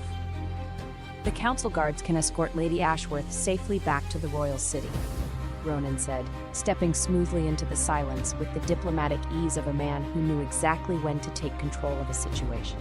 "Or, if she prefers, she's welcome to remain at the Grey March until she's decided her next steps. I have rooms and a surplus of strong cider, and I've been told both are effective remedies for sudden career changes." Cordelia looked at him, And despite everything, the tears, the cold, the crumbling of her entire identity, she almost laughed. I'll stay. If only because the ride back is long and I'm not ready to face my father. A wise decision. Ronan turned to the council guards. You may deliver a message to the council from me. The message is no. He smiled. It was not a warm smile. They'll know what it means. The guards left. Aldrich remained. He stood in the snow, watching Alara, and his face held the expression of a man who was watching his entire world rearrange itself around him and had no idea how to stop it. Alara. Go home, Aldrich. I can't. I need you to understand. I understand perfectly. You loved me. You were afraid for me. And instead of trusting me with the truth, you made the decision alone. She met his eyes. Every time you tried to protect me, you chose a way that required me to be smaller, to be less, to stand behind you and say nothing while you decided what I was worth. That wasn't love, Aldrich. That was control dressed up in good intentions. He flinched as if she'd hit him. I won't make that mistake again, he said. His voice was raw. No, she said, you won't, because you won't get the chance. She turned and walked back into the camp. Ronan fell into step beside her, not touching, not speaking, just present. Behind them, in the snow, Aldrich stood alone with the broken pieces of his arrogance and finally understood that he had not lost a guard. He had destroyed his own heart. Chapter 10. The week that changed everything. The week of recovery became 2 weeks and then 3. The excuse was Alara's wrist. It was healing, but slowly. And Helwyn the medic enforced rest with the tyrannical efficiency of a woman who had once physically restrained a grown wolf from leaving the sickbed by sitting on his chest. The real reason was harder to name. Alara was learning things, not sword things, she knew those, not survival things, she'd always known those. She was learning what it felt like to exist in a place where her worth was not measured by her usefulness to a crown. In the Kelrith camp, people worked, ate, trained, argued, laughed, and lived with the robust efficiency of a community that had been self-sufficient for generations. There was no council watching from a raised dais. There were no nobles whispering behind silk fans. There were people, some of them wolves, some of them not, and they measured each other by what they contributed, not by what bloodline they carried. Brennan followed her around like a cheerful shadow, asking endless questions about sword technique and occasionally tripping over his own feet. He brought her breakfast on the mornings when the backlash was worst, not because she asked, but because he'd noticed she didn't eat on those mornings, and he had the straightforward compassion of a person who didn't complicate kindness. You remind me of my sister, he told her one morning, setting a tray of porridge on the table with a clatter. She's stubborn too, won't eat unless someone puts food directly in front of her and stares until she picks up the spoon. I don't need a nursemaid. Good, because I'm terrible at it. I burned the porridge. He paused. Twice. The porridge was indeed burned. Alara ate it anyway, because Brennan's face was so earnestly hopeful that refusing would have been like kicking a puppy. Cordelia, meanwhile, was undergoing her own transformation. Without her father's expectations, without the council's demands, without the need to perform the role of perfect Luna candidate, she turned out to be sharp, observant, and possessed of a caustic wit that could strip paint. I spent 12 years learning to play the harp, Cordelia told Alara one evening, sitting by the fire in the upper hall with a cup of cider and an expression of dawning outrage. 12 years? Do you know how useless harp is? In what conceivable scenario will my ability to play a delicate rendition of Moonlight Serenade be strategically relevant? Never, Alara said. Never. 12 years. Cordelia drank her cider with the aggressive urgency of a woman who had just realized how much of her life she'd wasted. Do you know what else they taught me? Flower arrangement, calligraphy, how to enter a room so that every man notices you, how to laugh at jokes that aren't funny, how to eat a meal without actually eating because Luna candidates must maintain a certain silhouette. She set down her cup. I'm learning to ride. Properly. Brennan's teaching me. Brennan can barely stay on a horse himself. I know, that's why he's perfect. He falls off so often that my mistakes look competent by comparison. She paused. He's very kind, for a border wolf. He is. Cordelia looked at the fire. The light softened the sharp edges of her beauty, and for a moment she looked less like a noblewoman and more like a girl who had never been given permission to just sit. I was wrong about you, she said. At the parade, and before that, I told myself you were beneath me because you didn't have a wolf. But the truth is, I was beneath you because I had everything: rank, beauty, a wolf, and I still couldn't do a single thing without someone's permission. Alara was quiet for a moment. You're doing things now.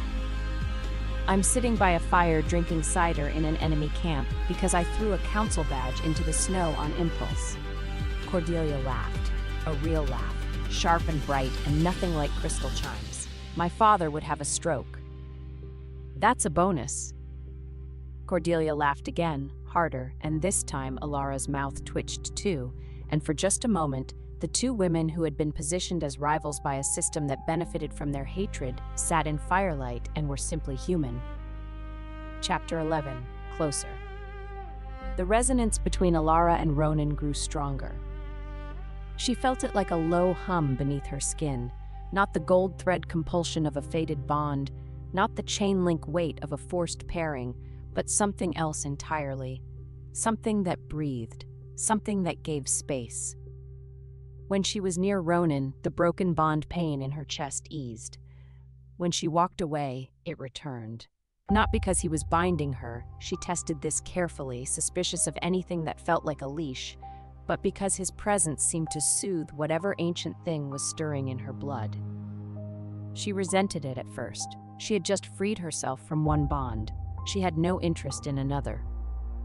You're keeping your distance, Ronan said one evening, finding her on the parapet where she went to watch the stars.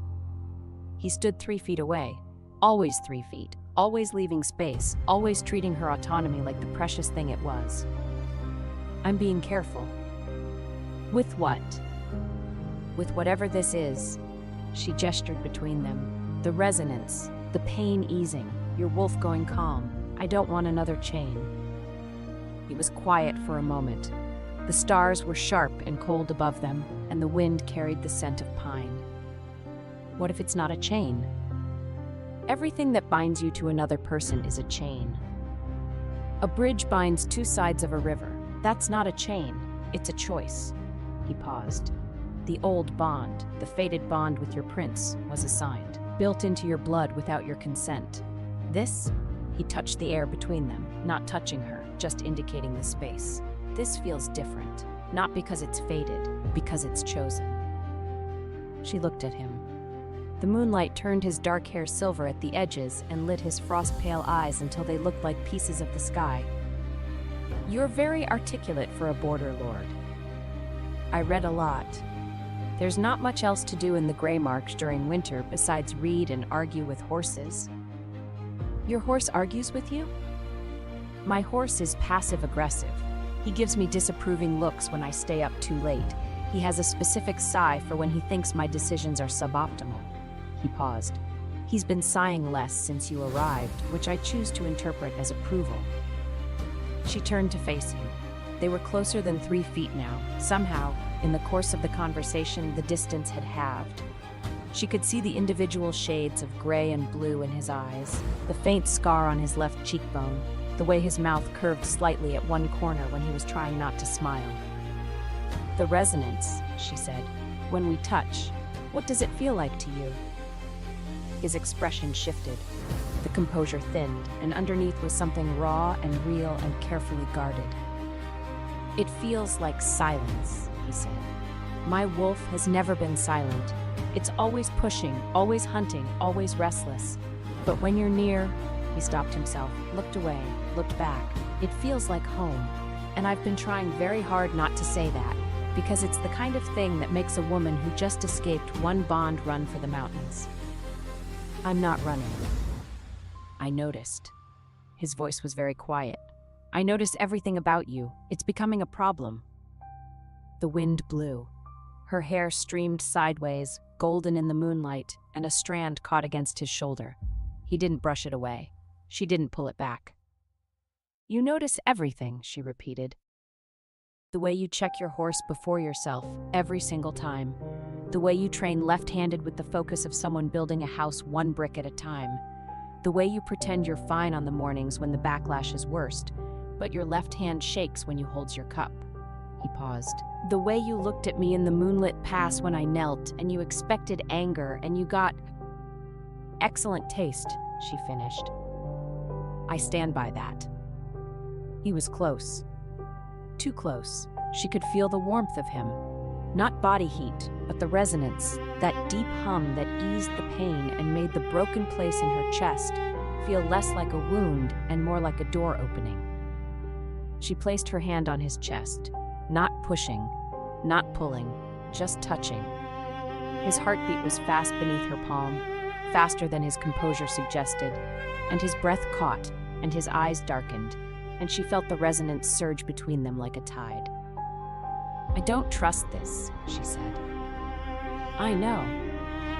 I might never fully trust it. I know that too. And I need you to understand that if this becomes a cage, I will walk out of it and I won't look back. Not for a bond, not for a crown, not for a man with excellent taste. He covered her hand with his. His palm was warm and calloused and certain. If it becomes a cage, I'll open the door myself. She looked at him for a long moment. Then she pulled her hand back, stepped away, and walked to the stairs. Alara. She stopped. You said you only faint in front of your own horse because it has better manners. He leaned against the parapet, and the moonlight made him look like something carved from the mountain itself. For the record, I'm working on my manners. She went downstairs. She did not smile, but the corner of her mouth twitched, and the hollow in her chest was, for the first time, warm. Chapter 12, The Sparing Lesson.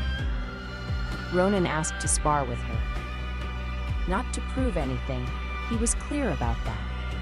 He wanted to understand how she fought because her style was unlike anything he'd seen, and he was, at heart, a student of combat. She agreed because she was going out of her mind with restless energy, and the alternative was pacing the parapet until she wore grooves in the stone. They met in the training yard at dawn. The yard was empty. Ronan had cleared it, which meant either he was being considerate or he didn't want witnesses. She suspected both. He fought beautifully. She'd expected that from his size and build, but the reality was striking. He moved like water and struck like stone, with a fluid efficiency that made every motion look effortless. His wolf was closer to the surface during combat, giving his movements an animal precision, but he never lost control, never overcommitted, never wasted a strike. She was better. Not stronger. He had 50 pounds on her and the wolf's speed besides, but she was faster in the ways that mattered. Faster to read his patterns, faster to adapt, faster to exploit the half-second gaps that every fighter left when they transitioned between forms. She'd spent 10 years compensating for the lack of a wolf, and the result was a fighting style that treated every disadvantage as a fulcrum. Ronan's sword caught hers in a bind. They were close, faces a foot apart, blades locked, breath steaming between them. His pale eyes held hers with an intensity that had nothing to do with combat. "You're holding back," she said. "I don't want to hurt your wrist." "My wrist is fine." She twisted out of the bind, swept his leading foot, and put him off balance. He recovered, barely, with a wolf's reflex. "Stop protecting me." Something shifted in his expression. The restraint dropped. Not completely. He was still careful, still controlled, but the next exchange was real. Fast, dangerous. Their blades sang in the cold air, and the sound of steel on steel rang off the stone walls. And for 3 glorious minutes they were perfectly matched. Not as wolf and human, not as lord and knight, but as equals. He disarmed her. A clever maneuver that used her healing wrist against her, not roughly, just precisely, turning the weak point into a lever. Her sword flew from her hand and buried itself in the snow 3 feet away. She didn't reach for it. She stepped inside his guard, caught his sword arm, turned her hip, and threw him. The lord of the Kelrith wolves landed flat on his back in the snow with a thud that echoed off the mountain walls. His sword clattered away. His breath left him in a visible cloud. He lay there, blinking up at the sky, and Alara stood over him with her knee on his chest and her forearm across his throat. "Yield," she said. He looked up at her, snow in his dark hair, frost on his eyelashes, those impossible eyes wide and bright and burning with something that was definitely not defeat. "You just threw an alpha twice your weight," he said. His voice was slightly strangled, possibly because of the forearm on his throat, possibly for other reasons. "Without a wolf form." "Yield," she repeated. "If I yield, will you remove the arm from my windpipe?" "That depends on whether you plan to make some smug comment about how you let me win." "I was planning to make a smug comment about how the view from down here is exceptional, but I'm open to negotiations." Heat climbed her neck. She removed her arm, stood, and offered him a hand up. He took it. His fingers closed around hers, and the resonance hummed between them, warm and liquid and undeniable. And he stood, and they were very close, and his hand didn't let go of hers immediately. "For someone who claims to be working on his manners," she said, "that was remarkably rude." "I said I was working on them. I didn't say I was finished." His thumb brushed across her knuckles. A small motion, barely perceptible, except that it sent a shiver through her entire body that had nothing to do with cold. His eyes tracked the shiver with the acute attention of a man who was cataloging every reaction and storing them for later. "Again?" he asked, still holding her hand.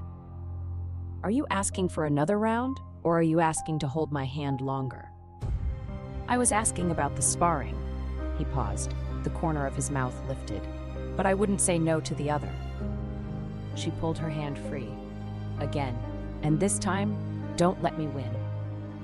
"You didn't win," he said, picking up his sword. "You destroyed me. There's a difference." They sparred until mid-morning. By the end, she'd thrown him 3 more times, he'd disarmed her twice, and Brennan had appeared on the upper walkway with a cup of tea and the expression of a man watching the greatest entertainment of his life. "Don't say a word," Ronan told him as they left the yard. "I wasn't going to say anything, my lord." "Your face is saying things." "My face is just my face, my lord. I can't help my face." Ronan looked at Alara. "Can I throw him off the parapet?" "He's too cheerful. The fall wouldn't hurt him." Brennan beamed. "That's the nicest thing anyone said to me all week." Chapter 13. The Hunters Return. The council sent hunters on the 22nd day. Not the ceremonial guard that had accompanied Cordelia, these were real hunters. Moon Guard, the council's enforcers. 7 wolves in black armor who answered only to the elders and who carried silver chains designed for restraining bloodline anomalies. They came at night because the council had always preferred to do its cruelest work in the dark. Alara heard them first. The broken bond had, unexpectedly, sharpened her senses, not to wolf levels, but beyond human, as if the torn-open place in her chest was compensating by reaching out in other directions. She heard the paws on stone, the creak of leather, the whispered commands. She was in the stable, checking Noctis's foreleg, still slightly warm, still favoring it the stubborn animal, when the first howl split the darkness. Noctis's head shot up. His ears went flat. He began to stamp, and she grabbed his halter and pressed her forehead to his nose. "Quiet. Listen." More howls. Answering calls. The camp sentries sounding the alarm. A deep, rhythmic horn blast that rolled across the mountain pass and echoed back. Ronan appeared in the stable doorway. He was fully armed, sword drawn, face carved from ice. The Moon Guard. 7, approaching from the south ridge. "Silver chains?" "Yes." His eyes met hers. "They're not here for a polite conversation." She reached for her sword. Ronan caught her hand. "Your wrist is fine." She looked at him. "Don't you start." His jaw tightened. Something warred in his expression. The urge to protect versus the knowledge that she would not accept protection she hadn't requested. The latter won. "Fine," he said, "but you fight beside me, not in front of me." "Deal." They moved through the camp together. Ronan's soldiers were already in position. The Kael'rith border wolves knew how to defend their home, and they'd done it many times. The Moon Guard was outnumbered. But the Moon Guard didn't need numbers. They had silver chains, council authority, and the absolute conviction of men who believed they were doing righteous work. The fight was brief and brutal. The Moon Guard hit the North Gate in a tight formation. 3 shifted wolves in front, 4 in human form behind with silver chains and restraining poles. They moved like a machine, coordinated and relentless. Alara met them at the gate. She fought left-handed because the right wrist was healed enough for grip but not for heavy strikes. It didn't matter.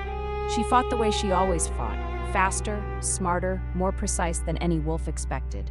She ducked under the first chain, kicked the pole from the second hunter's hands, disarmed the third with a sword technique that Brennan would later describe to anyone who'd listen as the most beautiful thing I've ever seen, and I've seen the northern lights. Ronan fought beside her, not in front. Beside. Their styles meshed, her speed and precision complementing his power and wolf reflexes, and the Moon Guard faltered, then broke. One of them, the leader, a scarred wolf named Gregor, shifted back to human form and drew a silver-edged sword. He faced Alara. "The Council commands your surrender," he said. "The Council can command the wind to stop blowing. That doesn't mean it listens." Gregor charged. He was good, trained, experienced, strong. She let him come, sidestepped at the last moment, and drove her knee into his midsection. The air left him in a whoosh. She twisted, caught his sword arm, and used his own momentum to slam him face first into the snow. She picked up his silver sword and pressed it against the back of his neck. Not cutting, just holding. "Tell the Council this," she said, her voice carrying across the battlefield. "I am not their prisoner. I am not their subject. I am not their bloodline experiment. If they want me, they can come themselves, not send dogs." Gregor's face, pressed into the snow, managed an expression of deep indignation. She removed the sword and stepped back. Gregor scrambled up, snow covering his entire front, his dignity in shreds, and limped back to his remaining hunters. They retreated. It was, by all accounts, the fastest retreat in Moon Guard history. Brennan appeared beside Alara, breathless and grinning. "That was... don't. Incredible." "I said don't. You face-planted a Moon Guard captain into a snowbank. He's going to have to explain that to the Council. Do you think they'll include face-planted into snowbank by woman with no wolf in the official report?" Ronan, wiping snow and blood from his sword, said, "I'll write a witness statement if it helps." Despite herself, Alara laughed. It was a real laugh, short, sharp, surprised out of her, and both Ronan and Brennan stared at her as if she'd just performed a miracle. "She laughed," Brennan whispered. "I heard," Ronan said. "She actually laughed." Brennan. "This is the greatest day of my life." "Go check the perimeter, Brennan." "Right, yes, perimeter, going now." He backed away, pointing at Alara. "But for the record, great laugh." Alara sheathed her sword and looked at Ronan. He was watching her with an expression she was learning to recognize, the one where his composure was intact, but his eyes were doing something entirely different. Something warm, something hungry, something he was very carefully not acting on. "You fight well together," Brennan called from the perimeter because he had not actually left. "Just an observation, not implying anything." Perimeter, Brennan. "Going." Chapter 14. The Night Watch. The camp didn't sleep after the Moon Guard attack. Sentries doubled. Fires burned higher. Ronan's wolves patrolled in rotating shifts, their eyes catching the firelight in amber flashes as they circled the walls. The mountain wind carried the smell of pine and cold iron and the distant, fading scent of the retreating hunters. Alara stood on the upper parapet, watching the south ridge. The moon was waning, a thin silver curve behind drifting clouds, and the darkness beyond the walls was absolute. Somewhere out there, the Moon Guard was licking its wounds and composing a report that would make the Council furious enough to escalate. She knew what escalation meant, not more hunters, a formal declaration. a public judgment. The full weight of the Elder Council brought to bear against a single woman who had dared to exist outside their control. The broken bond throbbed in her chest, distant, dulled, but persistent, a reminder that Aldrich was out there too, his wolf still searching the void where she used to be. She could feel his guilt like weather, a pressure system that never quite broke into rain. "You should sleep." Ronan's voice. He'd appeared on the parapet with the silent efficiency of a man who moved through his own fortress like a ghost. He carried 2 cups of something that steamed, and when he handed her one, the smell was warm cider laced with honey. "Can't sleep. The backlash is worse after combat. The adrenaline agitates the remnant." He leaned against the parapet beside her, close enough that their shoulders nearly touched. "I've read accounts of wolves who survived partial bond severance. The pain spikes correlate with emotional intensity. Combat, fear, anger, anything that raises the blood." She sipped the cider. It was excellent, sweet and sharp and warm all the way down. "Is there anything you haven't read?" "Romance poetry. I find it insufferable." "Really?" "All that languishing, all that pining from a distance." He paused. "If you want someone, you should say so, clearly, with proper sentence structure." She looked at him sideways. "Is that what you do?" The silence that followed was a fraction too long. His eyes were fixed on the mountains, but the muscle in his jaw had tightened, and his hand on the parapet was very, very still. "I'm working on it," he said. She turned to face him. The cider was warm in her hands, and the wind was cold on her neck, and the resonance between them was a constant, low vibration that she'd stopped trying to ignore. "Ronan." He looked at her. In the low light of the parapet torches, his face was all angles and shadows, and his pale eyes held a depth of feeling he would probably have denied under oath. "Why haven't you asked me about the moon wolf?" "You'll tell me when you're ready." "You're the only person who hasn't demanded an explanation." "I'm the only person who understands that your power doesn't belong to me. It doesn't belong to the council. It doesn't belong to anyone who wants to own it or study it or use it as leverage." He set his cup on the parapet. "It's yours. You'll understand it in your own time. My opinion on the matter is irrelevant." "It's not irrelevant." He looked at her sharply. Something broke through the composure, a flash of vulnerability, quickly masked but unmistakable. He hadn't expected her to say that. "It's not irrelevant," she repeated, "because you're the only person whose wolf has responded to whatever I am without anger or fear. You knelt in the pass, and you looked up at me, and you made a joke. Anyone else would have..." "Anyone else would have what? Been afraid?" He turned to face her fully. "I'm not afraid of you, Alara. I'm afraid for you. There's a significant difference." "Afraid for me." "The council won't stop. They'll declare you a heretic. They'll force a public judgment. And they'll use every tool they have, political, physical, spiritual, to bring you to heel, because you represent the one thing the council cannot survive." He paused. "Accountability." The wind gusted. Her hair caught in the torchlight, streaming gold, and a strand blew across his chest. He caught it, gently, between 2 fingers, the way you'd catch a thread of spider silk. "You have golden hair," he said, as if noticing for the first time, which was ridiculous because he noticed everything. "On the battlefield, in the moonlight, it looks like it's on fire." "That's not a strategic observation." "No." He released the strand. His fingers brushed her jaw as he did, a ghost of contact, barely there, electric. "It's not." She didn't move away. The resonance surged between them, warm and deep, and the broken place in her chest hummed not with pain, but with something that felt dangerously like anticipation. "You said if this became a cage, you'd open the door yourself," she said. "I meant it. And if I said I wanted the door to stay open, not locked, not latched, just open, and I wanted to stay anyway, not because of a bond, not because of a resonance, because I choose to?" His composure shattered. Not dramatically, Ronan didn't do dramatic, but the mask dropped, and underneath was a man who was looking at her with such raw, undisguised want that her breath caught. Then I would say, he said very quietly, that I've been hoping you'd say that since the night in the snowfield when you told me your horse had better manners.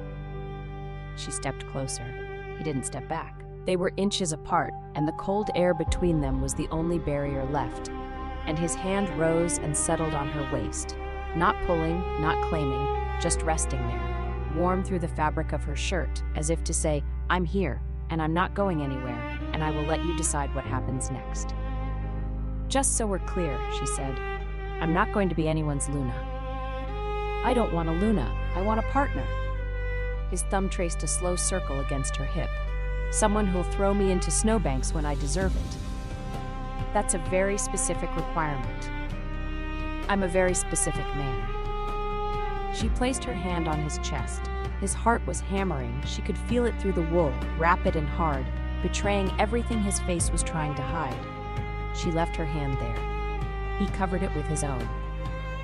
They stood like that for a long time, on a parapet above a fortress in the mountains, with the wind and the stars and the sound of wolves patrolling in the dark. Not kissing, not needing to.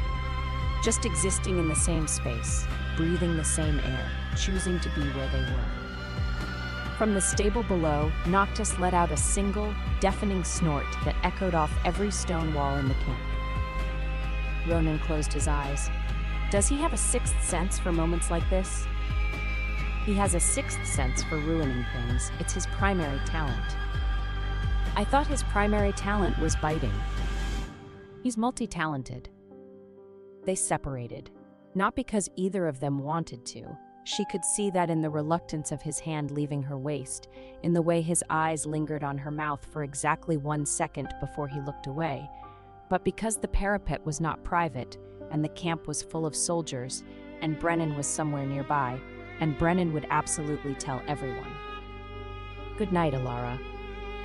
Good night, Ronan. She walked to the stairs, stopped, turned.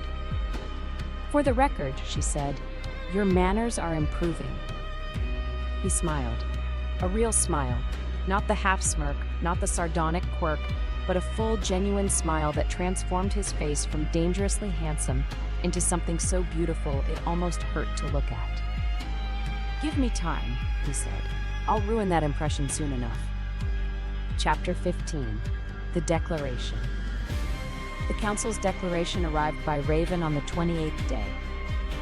It was written on white vellum, stamped with every elder's seal, and phrased in the formal, bloodless language of men who had perfected the art of making cruelty sound administrative. By decree of the Elder Council of Arventhor, the woman known as Alara Voss is hereby declared a dangerous heretic and threat to the stability of the werewolf bloodlines. She is ordered to present herself for formal verification and judgment at the eclipse square of Arventhor on the day of the next lunar eclipse, 30 days hence. Failure to appear will result in her classification as a rogue element and the authorization of lethal force for her retrieval. Furthermore, let it be known, the woman's claim to any fated mate bond with the Crown Prince is declared fraudulent, her service record is stricken from the Royal Guard's annals, and her name is removed from all honorable registers of the kingdom. She is nothing, let her prove otherwise. Ronan read the declaration aloud to Alara, Cordelia, Brennan, and Helwyn in the upper hall. When he finished, the silence was thick enough to cut. Well, Cordelia said, that's dramatic. Brennan looked like he wanted to set the vellum on fire. Helwyn looked like she wanted to prescribe the entire council a strong laxative. Ronan's face was carved from stone. Alara took the vellum. She read it again. The words blurred and refocused. She is nothing. She set the vellum on the table. I'm going. Ronan's head snapped toward her. Alara, I'm going back, to the eclipse square, on the day they've set. That's exactly what they want. They want you on their ground, surrounded by their people, under their control. I know. Then why? Because if I don't go, they'll send more hunters. They'll attack this camp. They'll use me as an excuse to declare war on the Kilrith territory, and your people will pay the price for sheltering me. She met his eyes. I won't hide behind your walls while your people die for my existence. Ronan's jaw tightened until the muscle stood out like iron. She could see the war inside him. The strategist versus the man, the lord versus the wolf, the desire to lock the gates and keep her safe versus the knowledge that she would never forgive him if he tried. "Then I'll come with you," he said. "No." "Yes. This is my fight, not yours. It became my fight when my wolf knelt to you in the moonlit pass." His voice was quiet but absolute. "I'm not fighting this battle for you. I'm riding beside you. There's a difference." She opened her mouth to argue. He held up a hand. "Not in front of you, not making decisions for you. 3 steps behind, close enough to help if you ask. Far enough to show that this is your judgment, not mine." He paused. "I will not be Aldrich, but I will not pretend that what's happening between us doesn't give me the right to stand at your back." Cordelia looked between them. "I'm coming too." Everyone turned. "The council used me as a weapon against her," Cordelia said. Her voice was steady, the steadiest Alara had ever heard it. "They sent me to deliver their decree. They dressed me up in blue velvet and put their words in my mouth. I want to stand in their square and let them see what I chose to become instead." Brennan raised his hand. "I'm also coming, for moral support. And because I've never seen the Eclipse Square and I think it sounds exciting." "It's a judgment ground," Ronan said. "People have been executed there." "Less exciting," Brennan conceded, "but I'm still coming." Helwyn packed a medical kit and said nothing, which was her way of saying she was coming too, and anyone who argued would be given a detailed lecture on the consequences of ignoring medical advice. Chapter 16. The Road Back. They left the gray mark on a morning of gray sky and blowing snow. The party was small by design. Ronan, Alara, Cordelia, Brennan, Helwyn, and a dozen Kelrith soldiers. Not an army, a statement. They rode under no banner, carried no declaration, and made no attempt at secrecy. They were not sneaking into Arventhor. They were walking through the front door. Alara rode at the head of the column.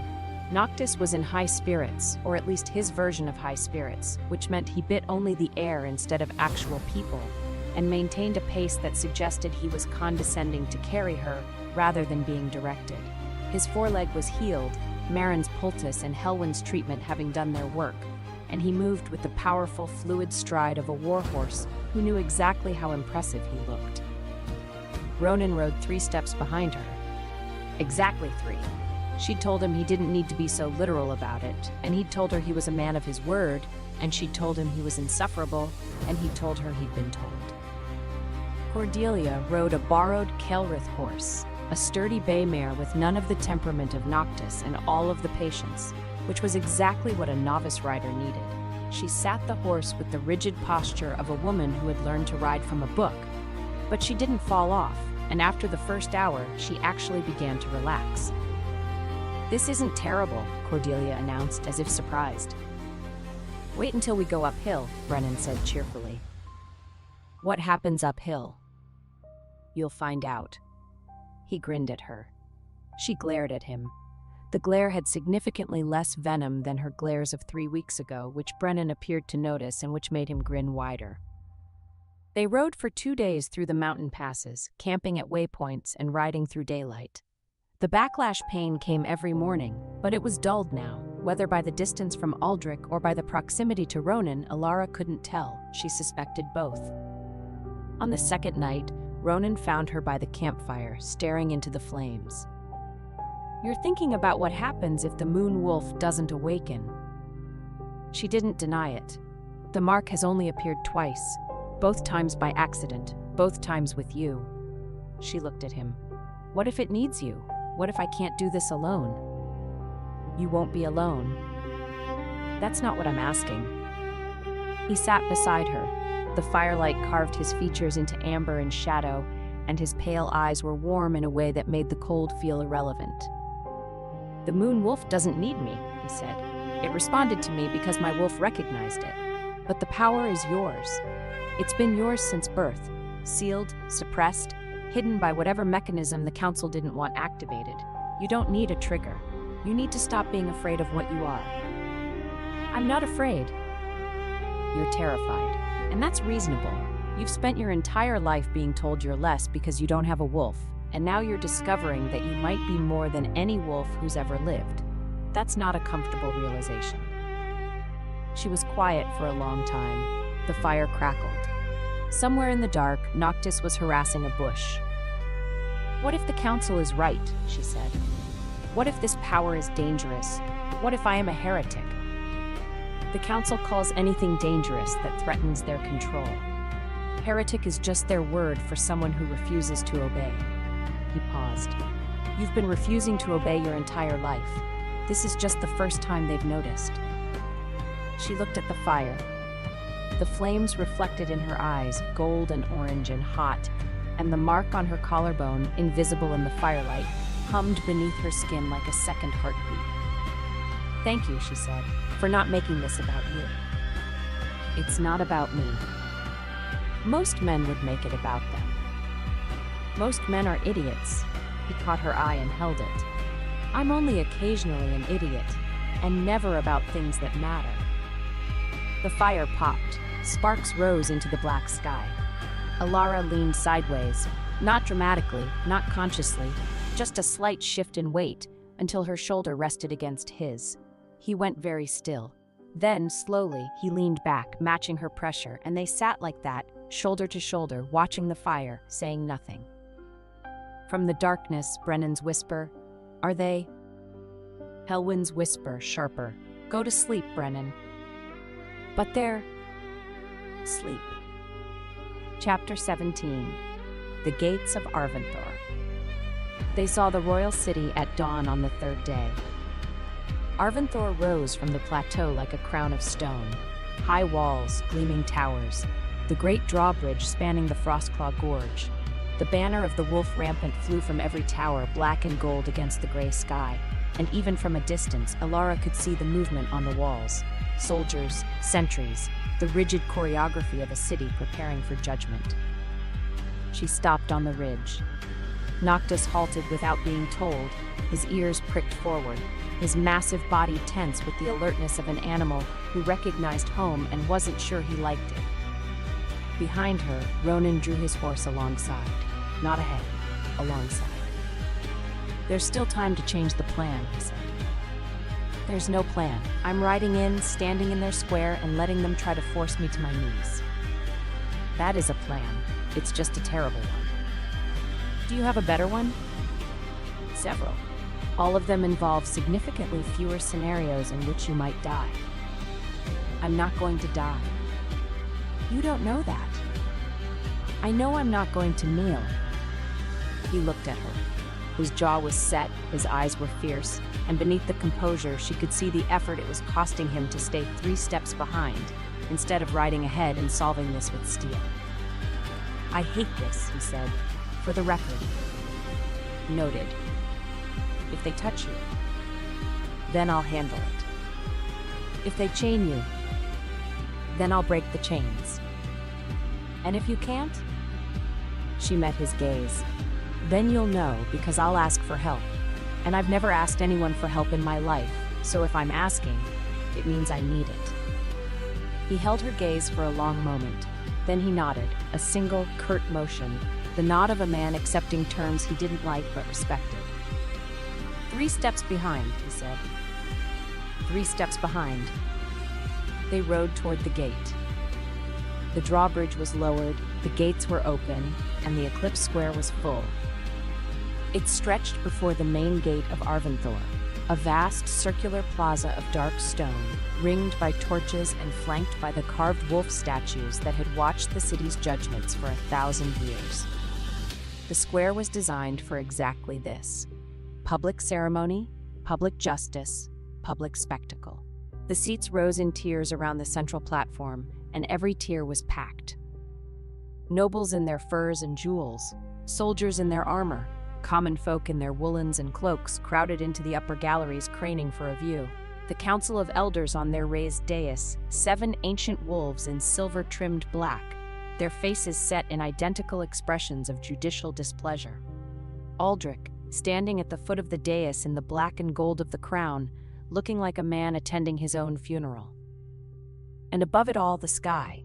The lunar eclipse had begun, the moon sliding into the earth's shadow, its light dimming from silver to copper to a deep, bloody red that stained the snow and the stone and the watching faces. Alara rode into the square on Noctis. The crowd went silent.